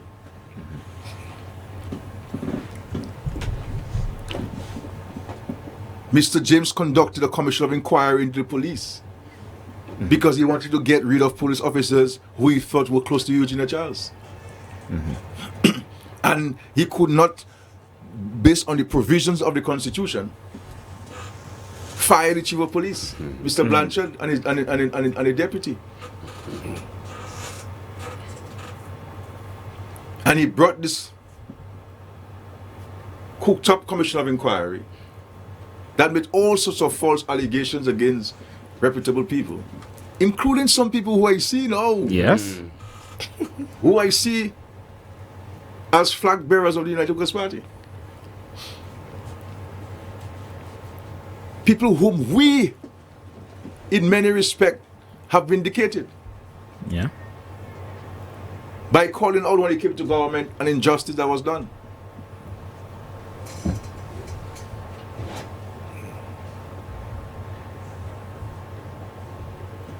We have always been a party that has been respectful to people. And so this is why I say to the public servants, you know, and they try to misconstrue what I said about the Prime Minister's salary is too low, and I would say to the government, and so forth, and so on, and so forth. But we all agree, I mean, the work a Prime Minister does in a country like that, I mean, your salary should be about $40,000 a month. Clearly. Anguilla. I should not be living in the conditions that I am living in. In a shelter still. Yes. 2 years after a hurricane. You know, it's what I'm saying. And this is why I've said, and I'm suggesting to the public servants, and the deity, in large measure, I believe, have accepted that. Yes. Because the deity, in all fairness to them, have been responsible. This Mrs. Nicholas, she's not an easy lady, but she's tough. You meet her at discussions, man. The lady giving you what coming for you. But she has always provided, and even Mr. Kenneth Samuel, the first president, always provided the mature leadership to the union. They were very strident with their representation, but they never misled their membership. Sure. And this gentleman who is there now, Mr. Alexander, is cut from the same cloth as Mr. Kenneth Samuel and Miss Nicholas. And of course, this gentleman who is the school principal, Mr. Coppell or something. Jerry Coppell, yes. And they accept this. That the way to go to addressing the issue of terms and conditions of your employment, including your remuneration, is through a reclassification exercise. Is through a reclassification exercise. And what this reclassification exercise will do, and I believe that it will achieve two things. One, it will take your position to a higher tier. And secondly, it will come with a salary increase. And so you through the reclassification exercise, you will be systematically addressing the issue of pay and salary and terms of conditions. Yes. That's right. But giving you a 5% of $2,000 is what? $100. What you going to do with that? And then once you go up higher in the pay scale, then your social security contribution going to be higher. Yes. Because it's a percentage of your salary. You see what I'm saying? So you're really not taking home anything of significance. But a teacher who probably gets $1,625 as a temporary unqualified teacher, we can see that salary going up to $2,000. Yes. Potentially. So you get a $400 increase a month. It's a 40% You increase. see what I'm saying? Through the reclassification exercise. But when you give you 2% and 2.5% and so on, the only people who will get bragging rights are the union leaders. And I have provided the public servants with more non-salary benefits than all governments put together. Yes.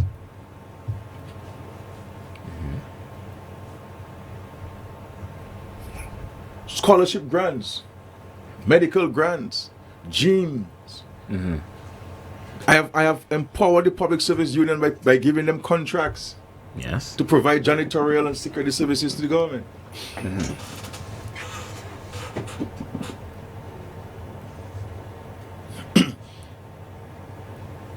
The police, many benefits from gym to paying off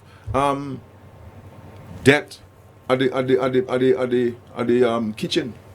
The canteen, yeah. Canteen. Yes.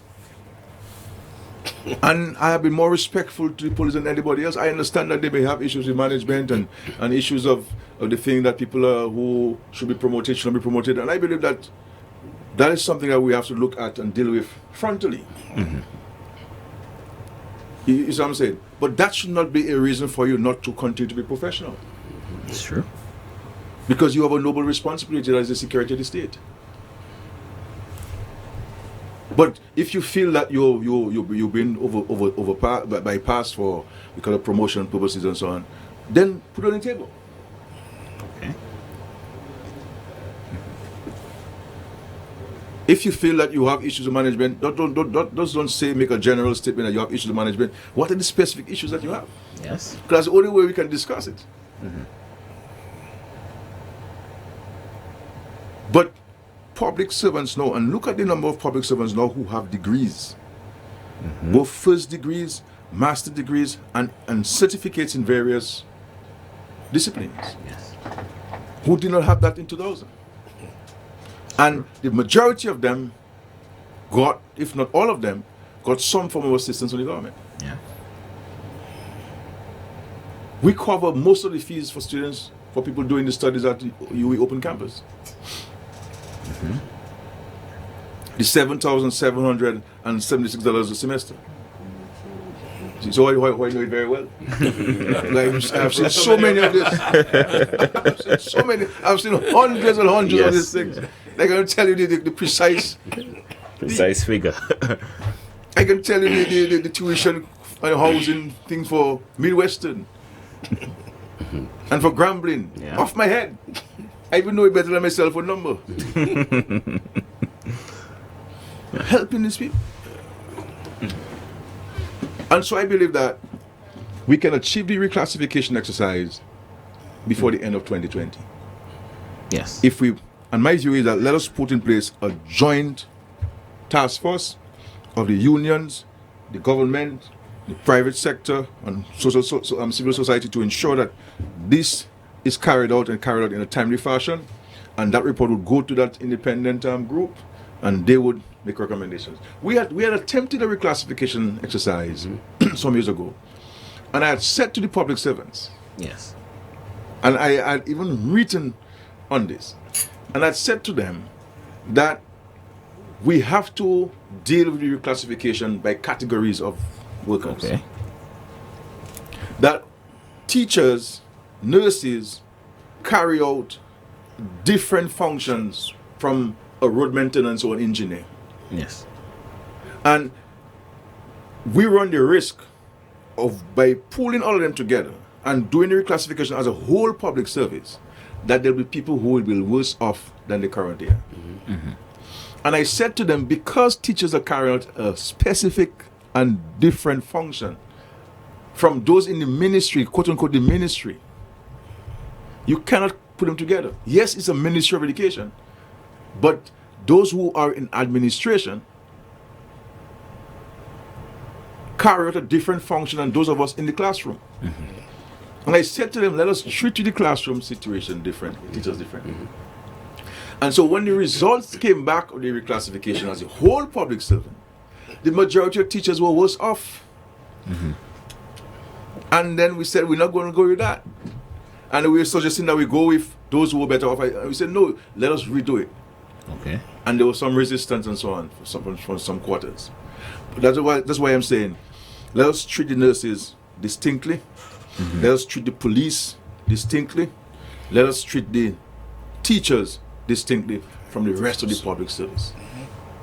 You see what I'm saying? And in addition to that, with the new structures of the nursing, okay, with the new structures in the nursing that we have articulated in the budget and the manifesto and the teaching, you're gonna see a number of positive things happening in those services. Because a lot of the nurses, yes, money is important to them, like all of us. But I've met many nurses who tell me, my parents, I mean, yes, I want a bigger pay, but I've been a registered nurse for 15 years. Yes, the lady my friend who got the promotion as ward sister, she deserved it. But I have acted many times. I've been acting off and on for 7 years. And so people not only looking for a salary, they're looking for promotion. Because people go out and study, they come back into the system, and we have to applaud people who go out to study and come back to our country and come back to from whence they left. We have to applaud them, and we have to try to recognize them. This is why I have always said to the Ministry of Education that having a different salary for a graduate teacher at a secondary school and not recognizing a graduate teacher at a primary school is wrong. Yes. A graduate teacher ought to be a graduate teacher, irrespective of whether you are in secondary school or primary school. Because we have to ensure that we do not have a situation where all of the trained people who are in primary school, who have gotten specialized training, leave because of a salary consideration. Because many of them would like to stay in the primary school level, and we need them at the primary school level.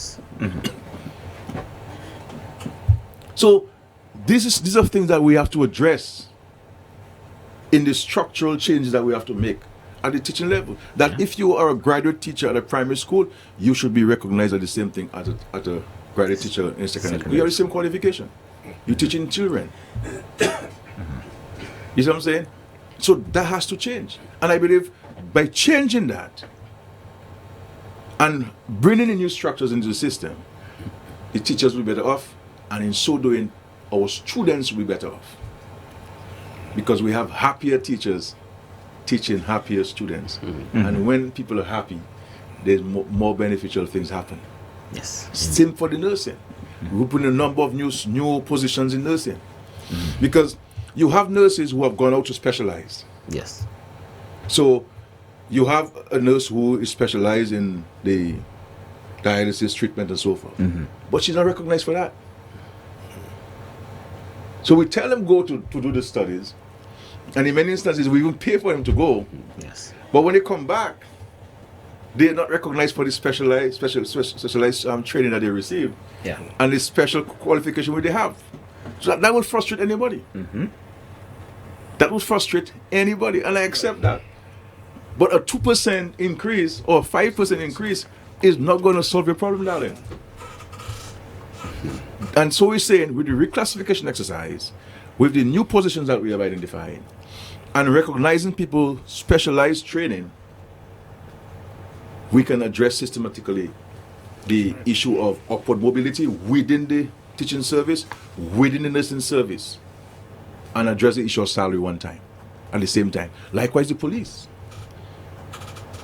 I've always maintained that we have to, yes, you have corporals, yes, you have sergeants, but how many corporals and sergeants you have? How many inspectors you can have for there to be so many promotions? But you can bring different levels of these things. Yes. So you have a corporal who has been a corporal for, say, 10 years, and a man who just become corporal for 1 year. They're the same level, essentially. But if you bring in a different thing where you have a corporal and you have a senior corporal. Senior corporal, yeah. And that senior corporal position is recognized by the Police Service Commission. Yes. And thereby there'll be an associated remuneration with it. You will find that the man who is corporal for 10 years will be senior to the man who just became corporal for 1 year. And likewise, senior sergeant. You see what I'm saying? Yeah. And so there are ways that we can go about addressing these things. And so you don't have a situation where every 3 years you have to be making noise You're not making us the employer about salary increase and 2% and 5% and so on and so on. And where we get the numbers from? And have we done the maths? It's what I'm saying. And so these are the kind of things that we have to look at. You have many police officers who have months and months of leave. Yeah. It's what I'm saying. Can we not discuss the issue of, for a particular period of time, pay you for some of that, so you can amortize the vehicle debt that's become burdensome, or the debt that you have from the fast money business, this over-the-counter money business that they have. Yeah. Because a lot of challenging public servants, they build a home, their children studying in school, university, they have to take a look, even the government help them, but they still have to take money for the child to meet their expenses and so on. So it becomes burdensome. So people take home pay is not what it should be, because they have obligations which they benefited from. It's not something that they not benefit from, because you're enjoying your home, you're enjoying your motor car, you're enjoying your stereo, Right. your Bose stereo set inside your car. So you're enjoying your money, Yeah. but you don't have sufficient disposable income. And this is why we've also indicated in one of my Independence Day addresses, I think the one before that we need to look at the public service regulations and to allow public officers to engage in alternative or additional employment. Yes. So if you, and to do it transparently, openly, as it is now, you ready actually, you're supposed to get permission from your supervisor to get it done, to do it. But with the hotels opening and people requiring night staff, Yes. we should be allowing the public servants to be able to, if you have the strength to go and work for 3-4 hours at the hotel, you get a little $1,000 a month there from there, plus what the government giving you. So the $1,000 become your disposable income. Yes. And what the government is giving you is committed to making yourself comfortable. So these are the things that I would like to really discuss in the issue of salary negotiations. But I don't think it is fair to try to put a gun to a government head, a few days before election about salary increase. It's not going to help anybody. And so, if you want me to be, use political expediency and set aside fiscal prudence, and I say, okay, I'll give you 25% increase, and you say, who which carry is the best thing since sliced bread and peanut butter. But what's going to happen to your second salary? Will you have a second salary? Will your daughter who just started working have a job after we've increased it by 25%? Your daughter who's studying at university will have the money to pay for the tuition fees. Yeah. Understand this. All of these things that one has to take into consideration. Yes. But I believe, fundamentally, from my heart, I'm sincere about it, and it's something I've discussed with unions for many years, that I believe that we have to go for the reclassification exercise. But PM, you are in government, you know the position. You are allowing negotiations to take place, while other guys who are out of government are going and promising certain increases to certain people. But any union who sits with these guys would be probably be being political. It is really nonsensical for you to be in negotiation and it has never really happened. It has only really happened if you don't pick up the last election and so on. No response. Even when we were in opposition, we never did that. We never interfered with such things. How can you go and commit the treasury? The same thing Mr. Linton did with the sale of the diplomatic passports. You're not in government. Yes. Which person who knows about how to run a business and a government would take you serious by you making also promises to them? And if you want to sign an agreement with them to say when you come in you get them to 2.5% the first year, and the second year 2.5%, and the third year, you'll see how things go, and so we can talk about that later. That's not how it's done. And this is why I'm saying to Dominicans that these guys are dangerous. These guys are a danger to the country, because they treat the country so callously. As if it's a domino match, and if you be there or you whatever you call it and so on, you know, Eat your points. that's not. I mean, this thing is too serious. Because if you keep making all of these promises without even understanding how this thing works, and who went to talk to the Public Police Welfare Association? Nicholas George and Isaac Baptist.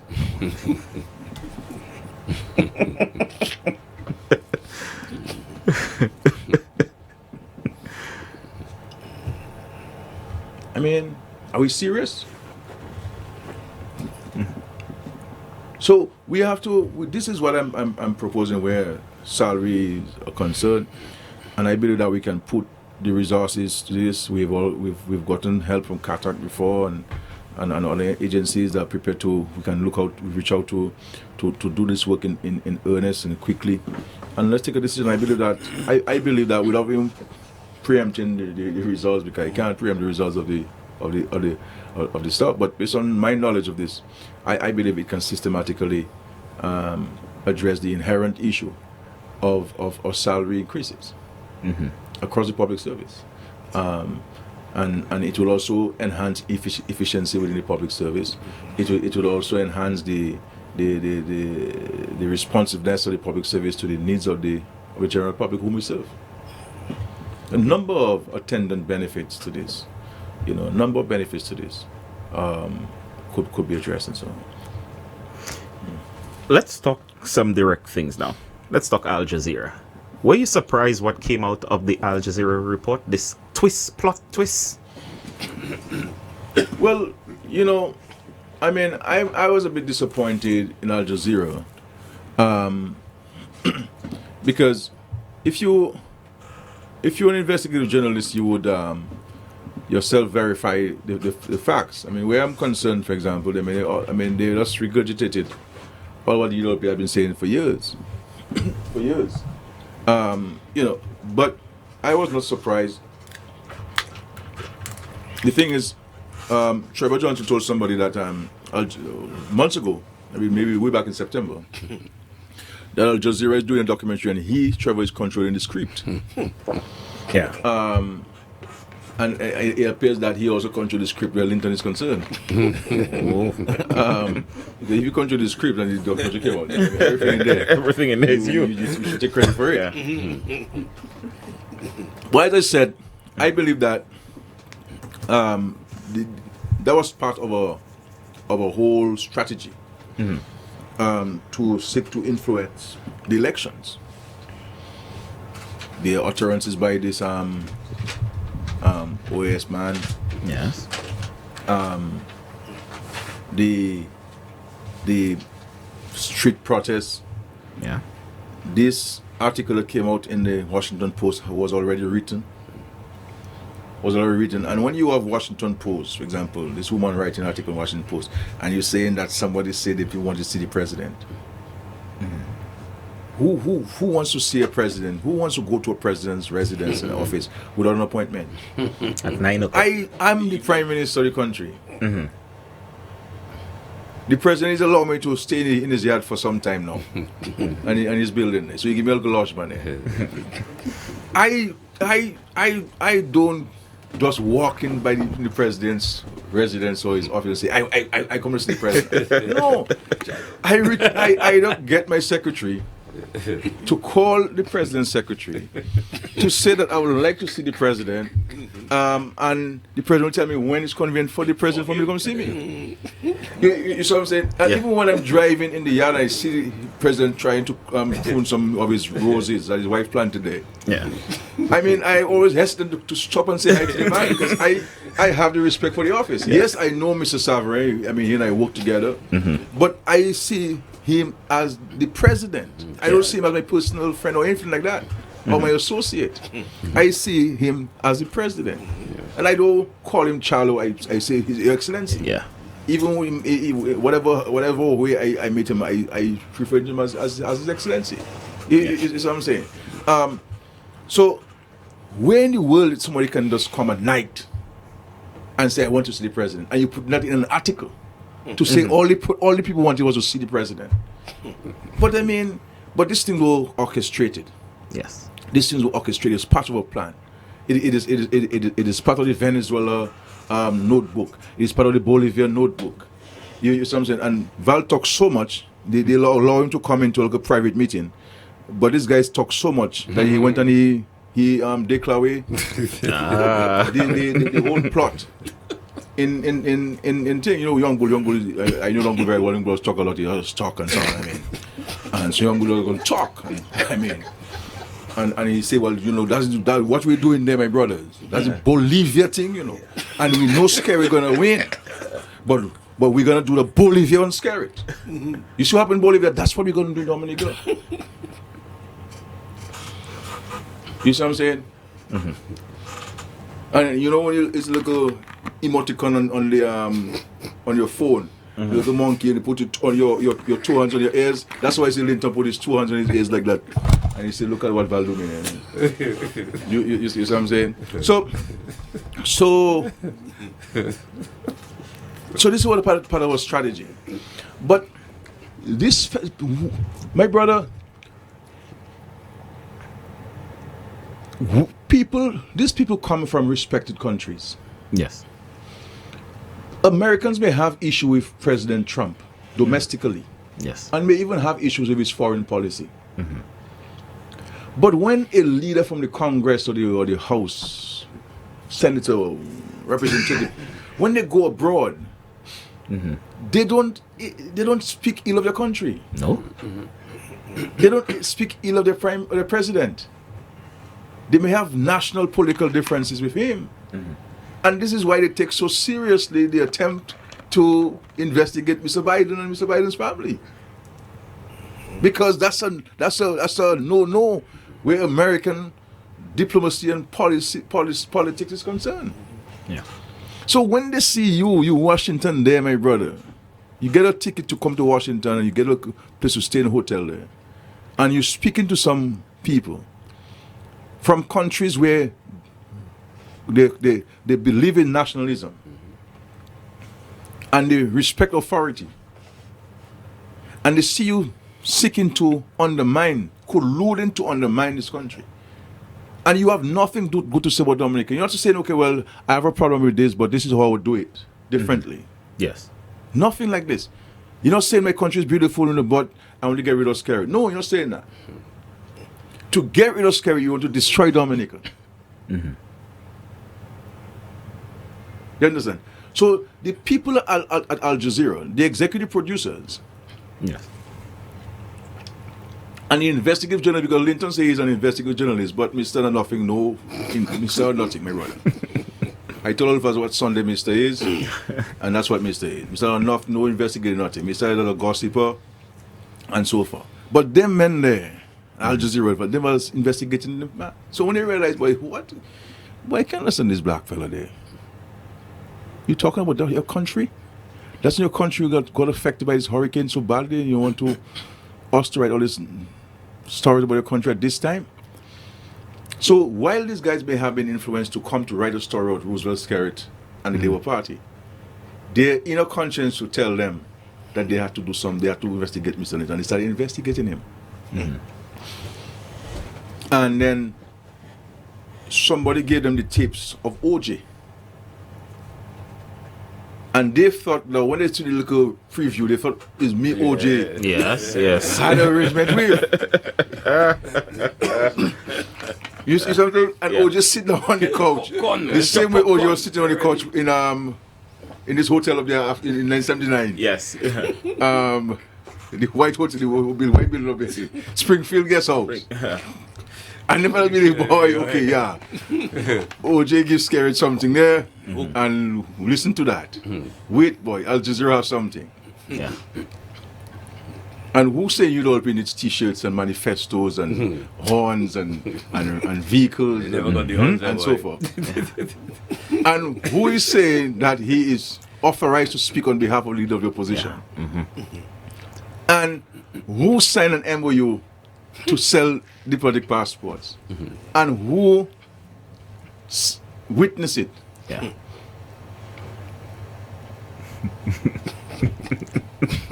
Mr. Linton. Yeah. with his private lawyer, with his girlish English accent. Yes, sir. You know, I mean, 100%. yeah. and the fact is that agreement was consummated. Yeah. Because OJ sent now his bank details Yes. to get his commission of 50,000 US. 50,000. And David Bruni sent his fees, his transaction fees of $20 US, 20,000. 20,000 US dollars. And then OJ said that David Bruni told him, that Linton told him that the money would come to Dominica and they would declare it as humanitarian funds. Yes. The question which Dominicans should ask Mr. Linton, and that the banks should start looking at for issues of money laundering, and quite possibly FIU should be looking at, is how much money came into the country from David Bruni. David Bruni. That's his name, David Bruni? Yes. Yes. Yeah. And Mr. Linton and the associates Yes. claiming to be humanitarian funds. Humanitarian. So a man there who has been portraying himself to the world as this paragon of virtue and this anti-corruption crusader, he is the capital C in corruption. You know how you spell prostitute in capitals? And then he's pan IP who I see Linton driving the vehicle, a van, pickup. Yes. The corruption kills. Yes. Oh, yes. Uh-huh. Corruption kills. Yes. And then IP have another vehicle with corruption kills.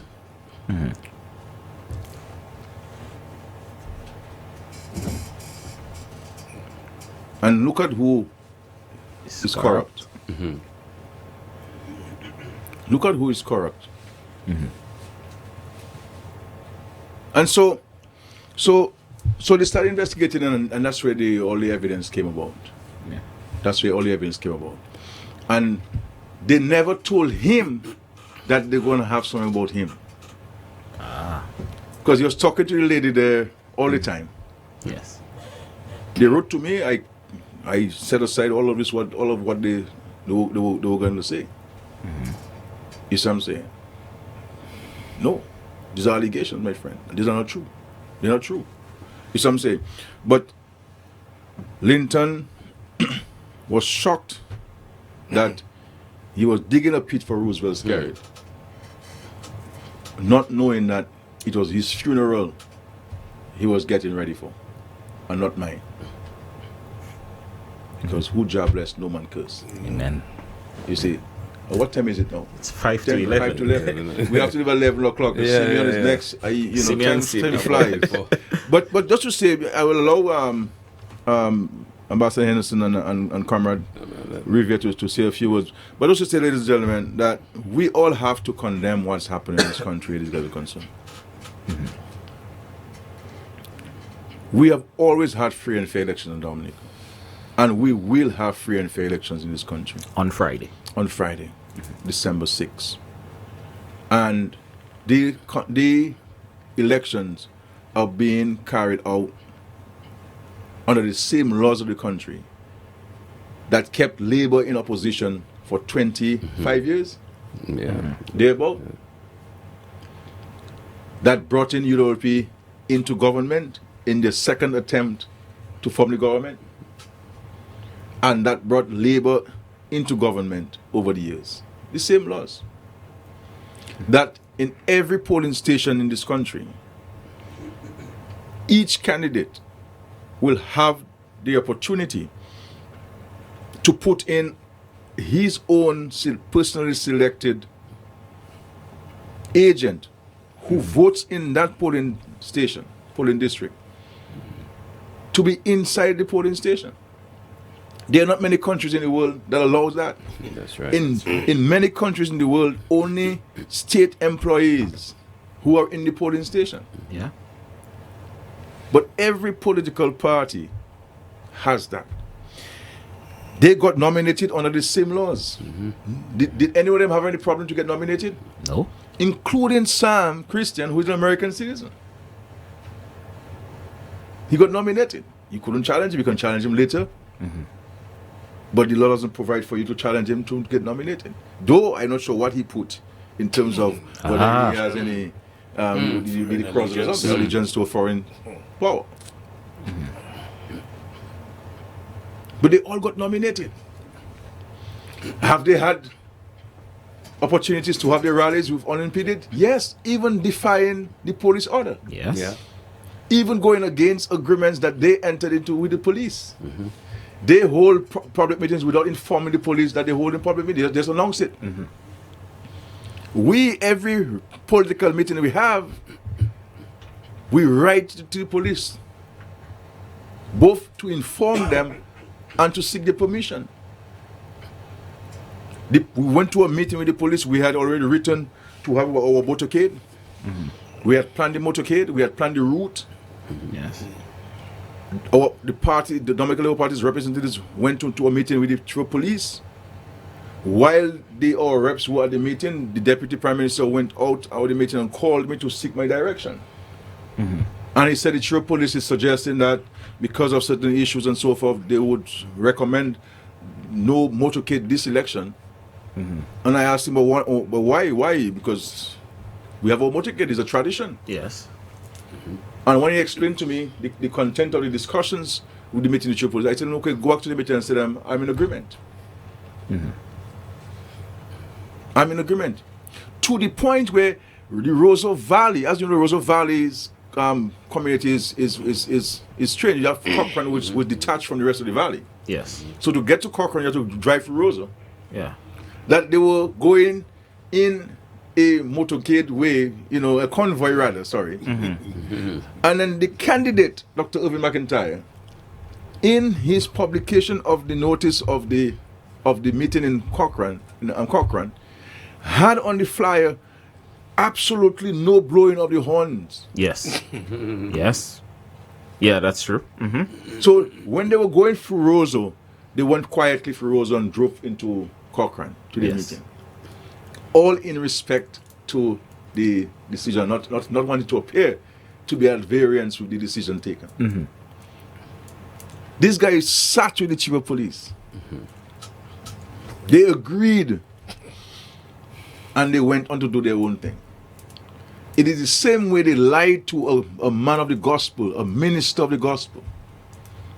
My brother, when you go to confess with your priest, between you and the priest and God, and you try to tell the priest everything.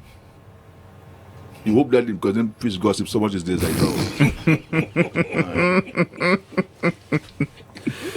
you know what, you can tell them fellas everything is there. But back in the days of Father Favalay and Father Mopitu, you could tell them fellas everything. You see what I'm saying? But so when you go to a man of the gospel and you lie to him, who would you lie to? Who would you not lie to? He lied to Al Jazeera. He lie about this, he lie about that, and he come and cry. Clinton and cry, my brother. Not even false tears can make Clinton cry. It was on TV, right? You know what I'm saying? If I lie to you, I'm not perfect. I sin and so on and so on and so on. And I. You be swaggered vibes out there. Yeah. So Daryl, this is like this election. There's a lot of stake in this election. With Labour, you are safer, and even people who don't support Labour know that. Yeah. And in their own quiet reflections, they admit that to God, but they will not admit it to man. Yes. Because of petty envies and jealousies, and that has turned to in some quarters to hate. And those who hate me cannot tell you one thing I've done to them. Those who hate me those are those who I have done the greatest good to. But I am comforted to know that Christ was perfect, who caused Lazarus to rise from the dead after 4 days. Yes. Who, when the bride's father tried to sabotage the wedding and take away the wine that he turned water into wine. Yes. And who caused the blind to see, the lame to walk, and who did so many miracles in this world, was crucified. So who am I? So when people tell me about scared, but you not looking stressed, and all one of us saying about you going enough, I am the least of the apostles, and who am I not to be persecuted? And I am comforted to know that people only persecute those who are doing good. True. So even Pontius Pilate found no fault in Christ, in Jesus. And so many of them find no fault in me. Most of them who don't support me find no fault in me. But yet still they'll allow me to be crucified.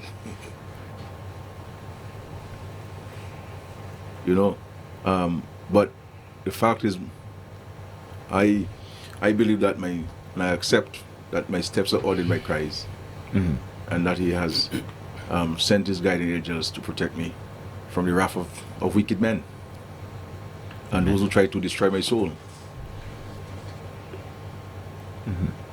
And so I get that comfort and that reassurance, not from worldly people, but from angelic people and from Christ. And so all I want to do is to good to people. Yes. Even those who hate me, I do good to them. And that's where I have peace of mind. Because to hate people is a big task.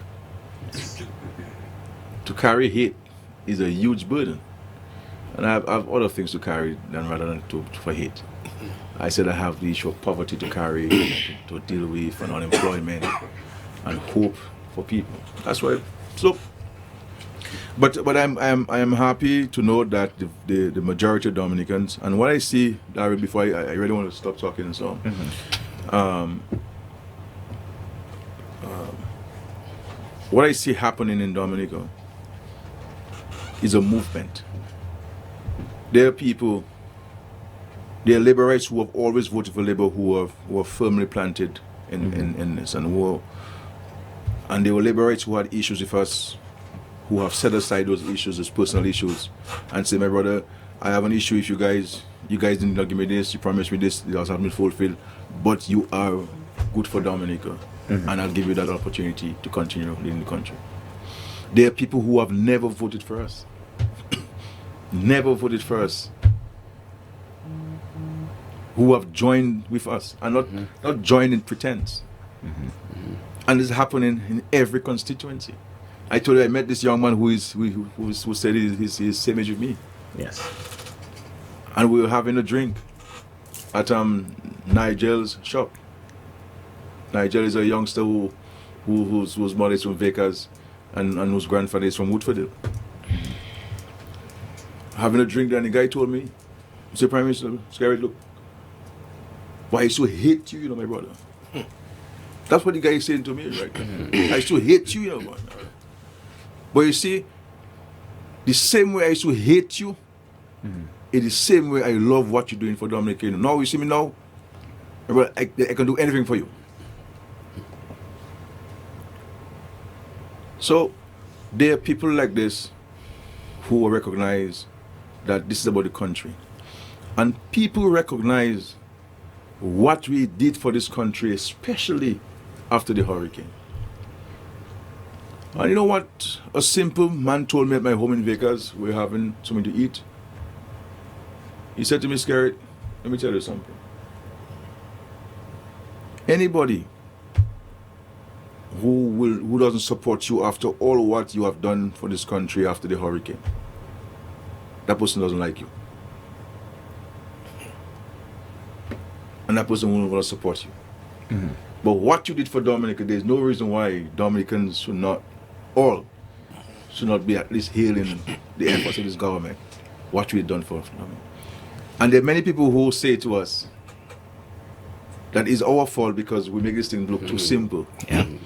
And we did so much in a short period of time that people are taking it for granted. Yeah. Well, as I say to people, I don't come complaining to the country how difficult it is to run the country. You understand? While people believe that because they come at the place where I'm staying and they see white walls and white tiles and so this place is comfortable. This place is a prison for me. I don't like this place because I like to be outdoors. I like to. I have my home in Vegas. I have breakfast, lunch, coffee, dinner outside. I have only eaten on my dining table about 3 times. I've had my home since 2006. Yes. You see what I'm saying? So I like outdoors and so on. I like to be out in the farm and out in breeze and so on. But my preoccupation has been about housing people. Yeah. Do you understand? That's what it is. We maintain that what we want for our families, we want it for everybody. And I want every Dominican to be able to live a decent life. Have a good quality of and standard of living. That's what we're working hard for. So we don't come complain to Dominicans how difficult it is. And people believe that, and this is why sometimes I caution people about taking this things for granted. We give you, if the government gives you an apartment, you have to appreciate this. You don't have to say thanks to me, but say thanks to the Lord. You understand? But you cannot say that people don't eat an apartment. When you got the apartment because you were homeless. You were owing your landlord years of rent. Your children need to have a comfortable place to sleep. And you have one of the most comfortable homes in the country. It's a hotel. You understand what I'm saying? And you're saying that people don't eat an apartment? You have to be careful what you say. Not for political reasons, but for biblical reasons.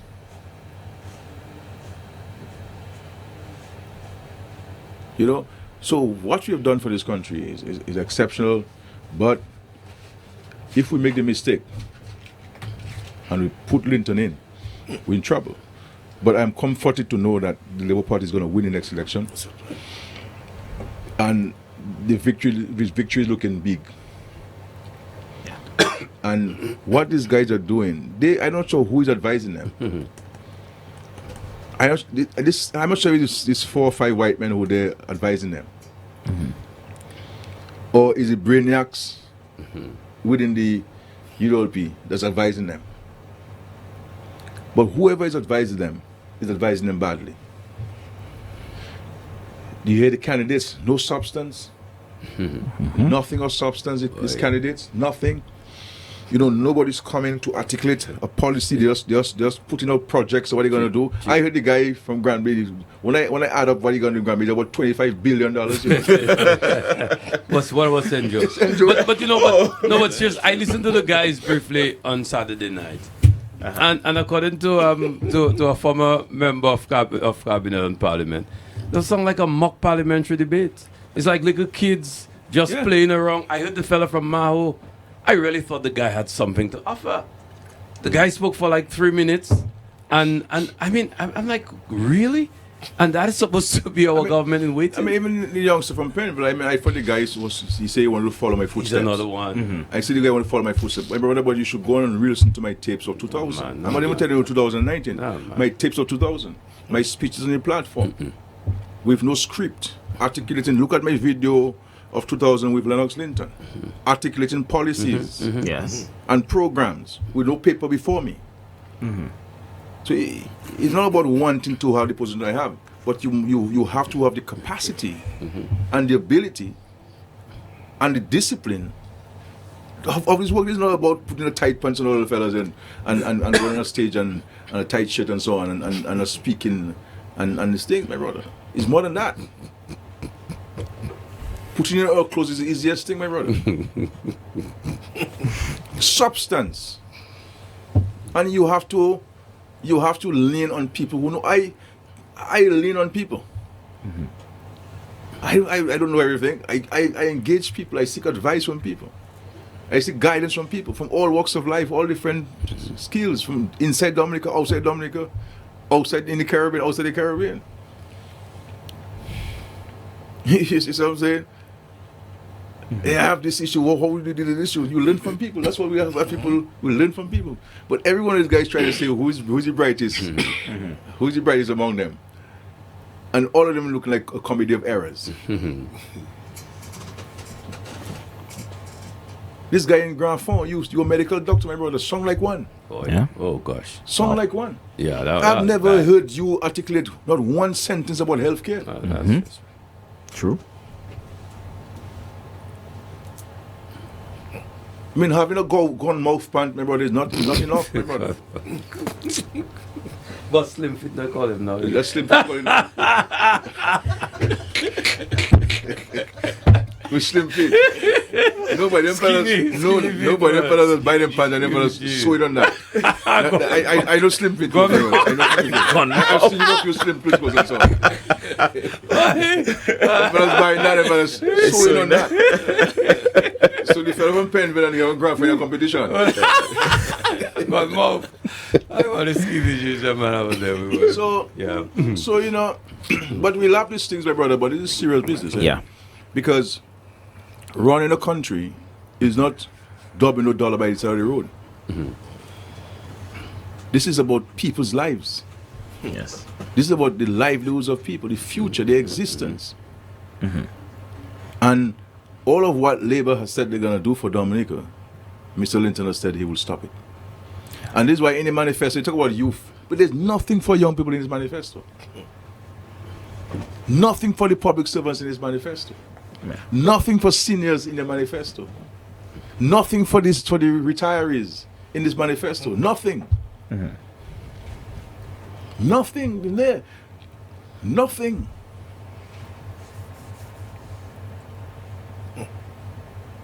In Labour's manifesto, we have catered for everybody: the public servants, the teachers, the nurses,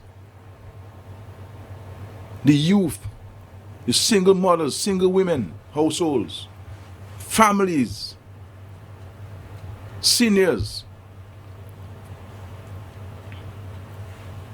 education, training.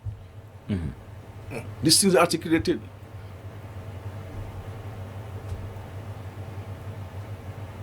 They have nothing in the manifesto for this. That's why it took them so late. That's why it took them so late to deliver something. And I try to follow and so on. I didn't hear anything the guys said about them. Nobody presented this stuff. Yeah. They had about 25 speakers. Yeah. Yeah. Solidarity messages, man.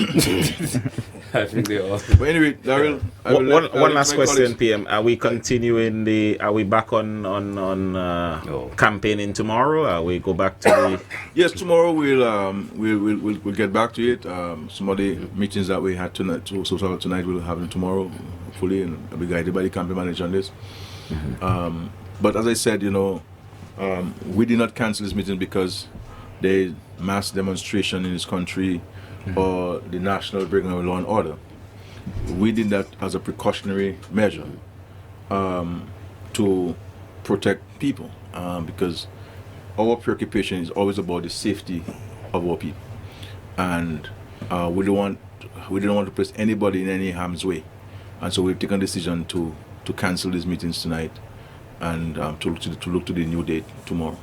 But the country is safe, the country is peaceful, but we know there are machinations afoot to try to create problems, and we've been provoked.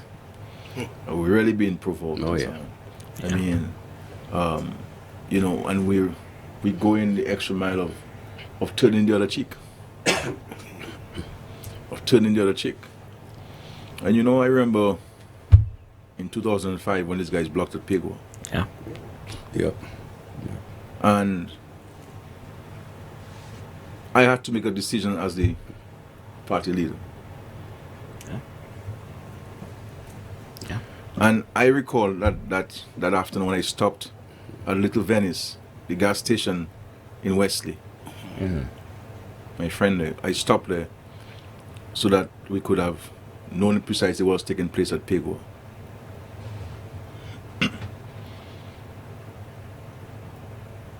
And about 3 or 4 pickups came up the platform where we were, because you have to drive up the road, Yes. off the road to come up to Little Venice.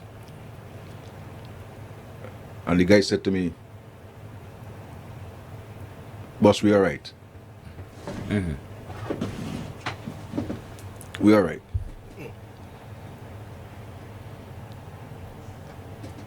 Meaning that they're armed, and that if I give the go ahead, they could deal with these people at Pego. And when I downplayed these guys and I dissuaded them from that, the guys, some of them ended up abusing me by saying, "Oh, Scary, you're too soft, man. You're too weak, man. You're too soft. The man prevented us from going through the Canada territory. I'm sorry, the Carib territory at the time." And so guys were turning against me, not completely, but turning against me because they figure they had to protect me and to take charge of things, and I dissuaded them from doing this. We could have had in 2005 bloodshed. Bloodshed. But we were not about that. And what happened? We beat them badly in the Canada territory, Yes. in the Salibia constituency rather. And that's why their attempts again in 2014, we will not respond in like manner. There's fire, we will use a fire extinguisher. Yeah. There is provocation, we will pray for peace.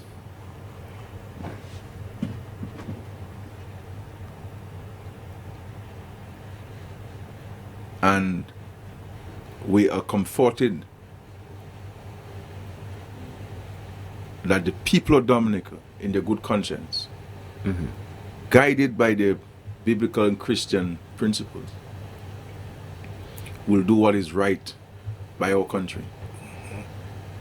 And recognize that whether you like Roosevelt's character or not, whether you are a Labour Party supporter or not, that this is the better leader and the better party for the country at this time. And that you will go into the polling station guided by your conscience, guided by your express love for your country, and guided by biblical scripture.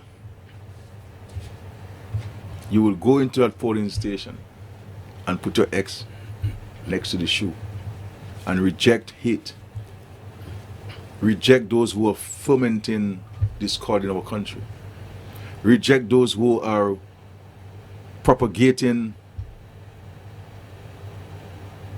this violence in our country and promoting violence in our country, those who are promoting civil disobedience, and those who have not been able to articulate a vision, who have not been able to declare a strategy or a plan for this country's continued development.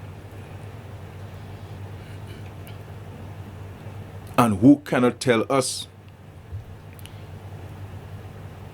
who they will to rely on if they were to become the government.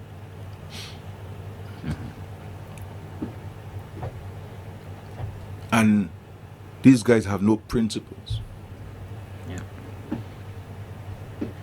They say they support the one China policy, but you've never heard them say, express the one China policy, support for the one China policy. It's true. They say they support Cuba, but you've never heard them speak publicly about the embargo against Cuba. This is the only political party in the Caribbean that has not publicly, in any meaningful way, serious, sincere way, declared its condemnation of the U.S. embargo against Cuba.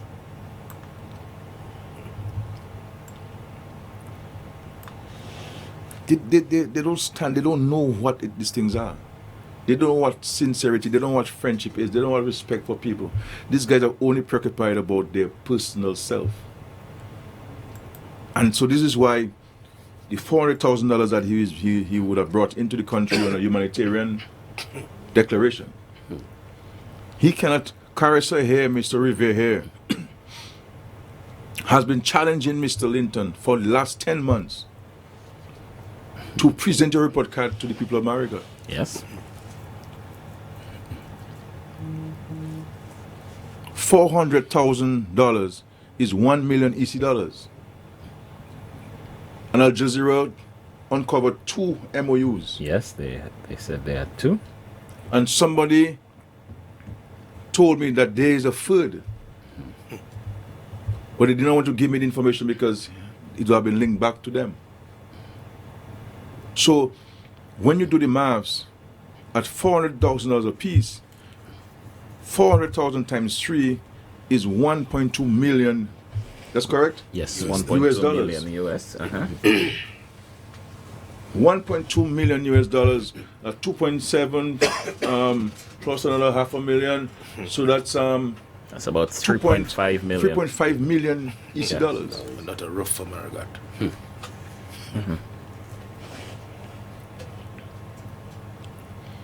My brother, if I have that money, a lot of people eat bread in Dominica. Yeah.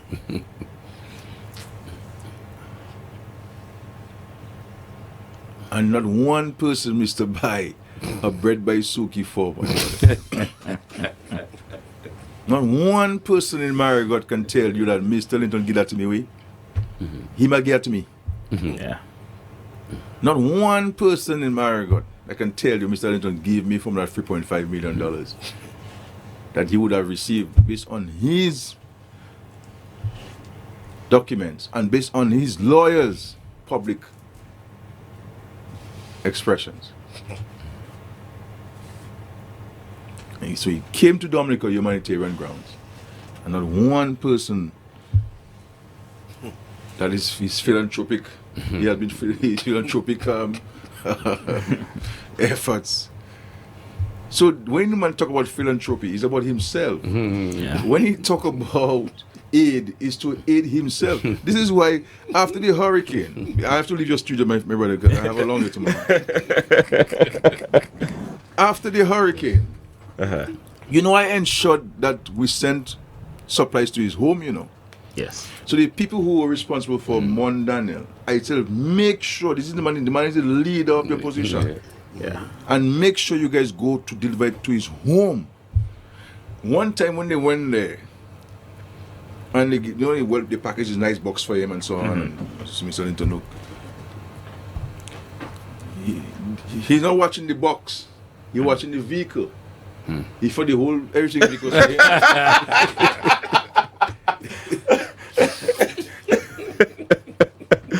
Now the man go,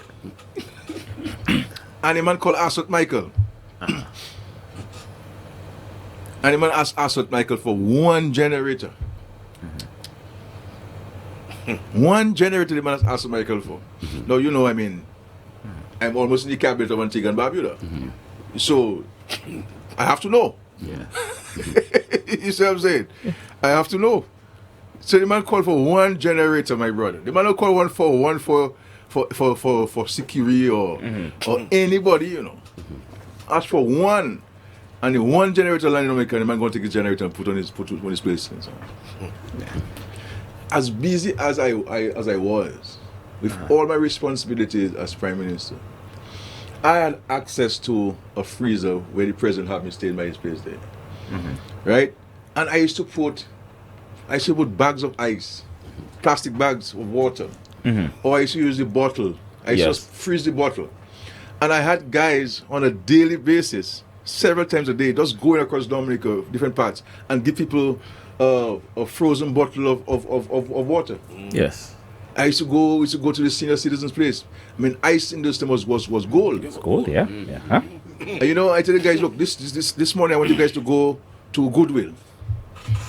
I want you guys to go to this part and to deliver ice to people. That somebody could drink something cold. I used to physically myself put the bottles of water in the freezer. Yes. And overseeing this, a small thing like this, while I had so many things to be doing.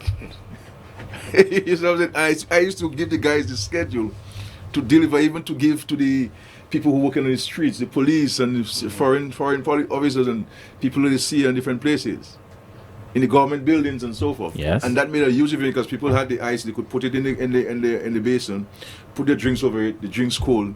Yeah. You see what I'm saying? When the ice melt, they drink the water because the water is clean because it's an unused bottle of water. Yeah. And Mr. Linton called and get one generator, my brother. And he can't tell you one person in Marigot here.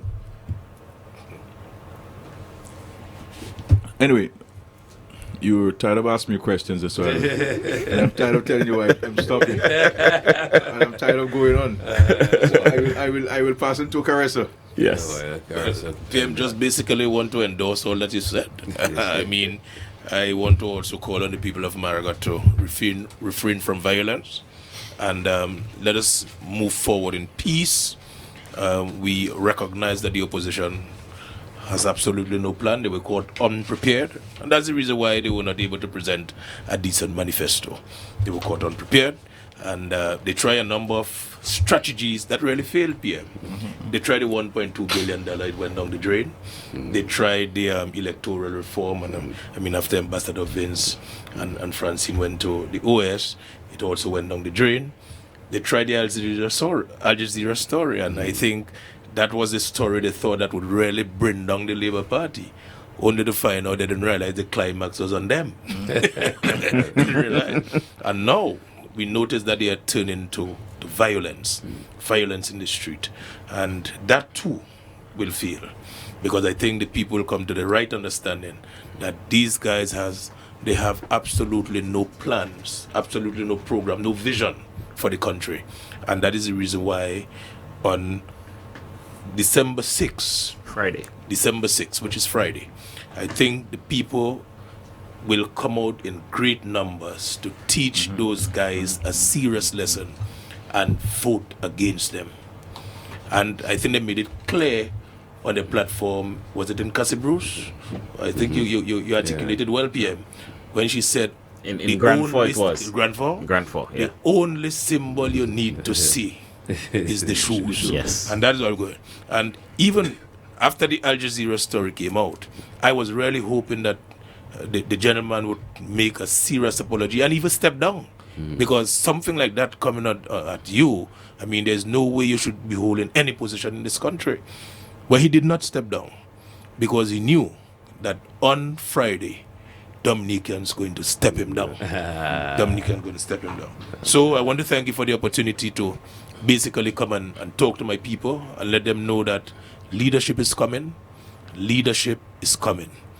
Forget about Mr. Linton and Mr. James and their utterances as it relates to their violence and the incitement, and let us move along with peace. Marigot people are God-fearing people. We are loving people. We are law-abiding people. And that is what we will continue in Marigot. Thank you very much. Yeah, man. Ambassador? Man, that's cool. I think, it's good to be here. And clearly the UWD efforts, they have total disregard for the people of Dominica, especially for the taxi operators, the vendors, the people who depend on the tourism sector. Because my biggest fear is that these guys create a situation where they could have a serious damage to Dominica's tourism product. And of course, our friends and relatives who are anxious to come home to vote, we just want to reassure you that the place is safe. You will be taken care of, and you will exercise your right to vote. Indeed. So, Darryl, we'll continue, man. We have all the time, We have all the radio time, so, let's just call it a night and give Simeon the 1 point. Yeah, give Simeon the stick. Simeon is going to come on, and Simeon told me he's going to 6. All right. 6. Oh, yeah. Thank you very much, everybody. All right. Good. Thank you. Good night. Bye-bye. Good night. Thank you. Thank you, Darryl. Okay? All right. Yes, thank you, Pete. Thank you.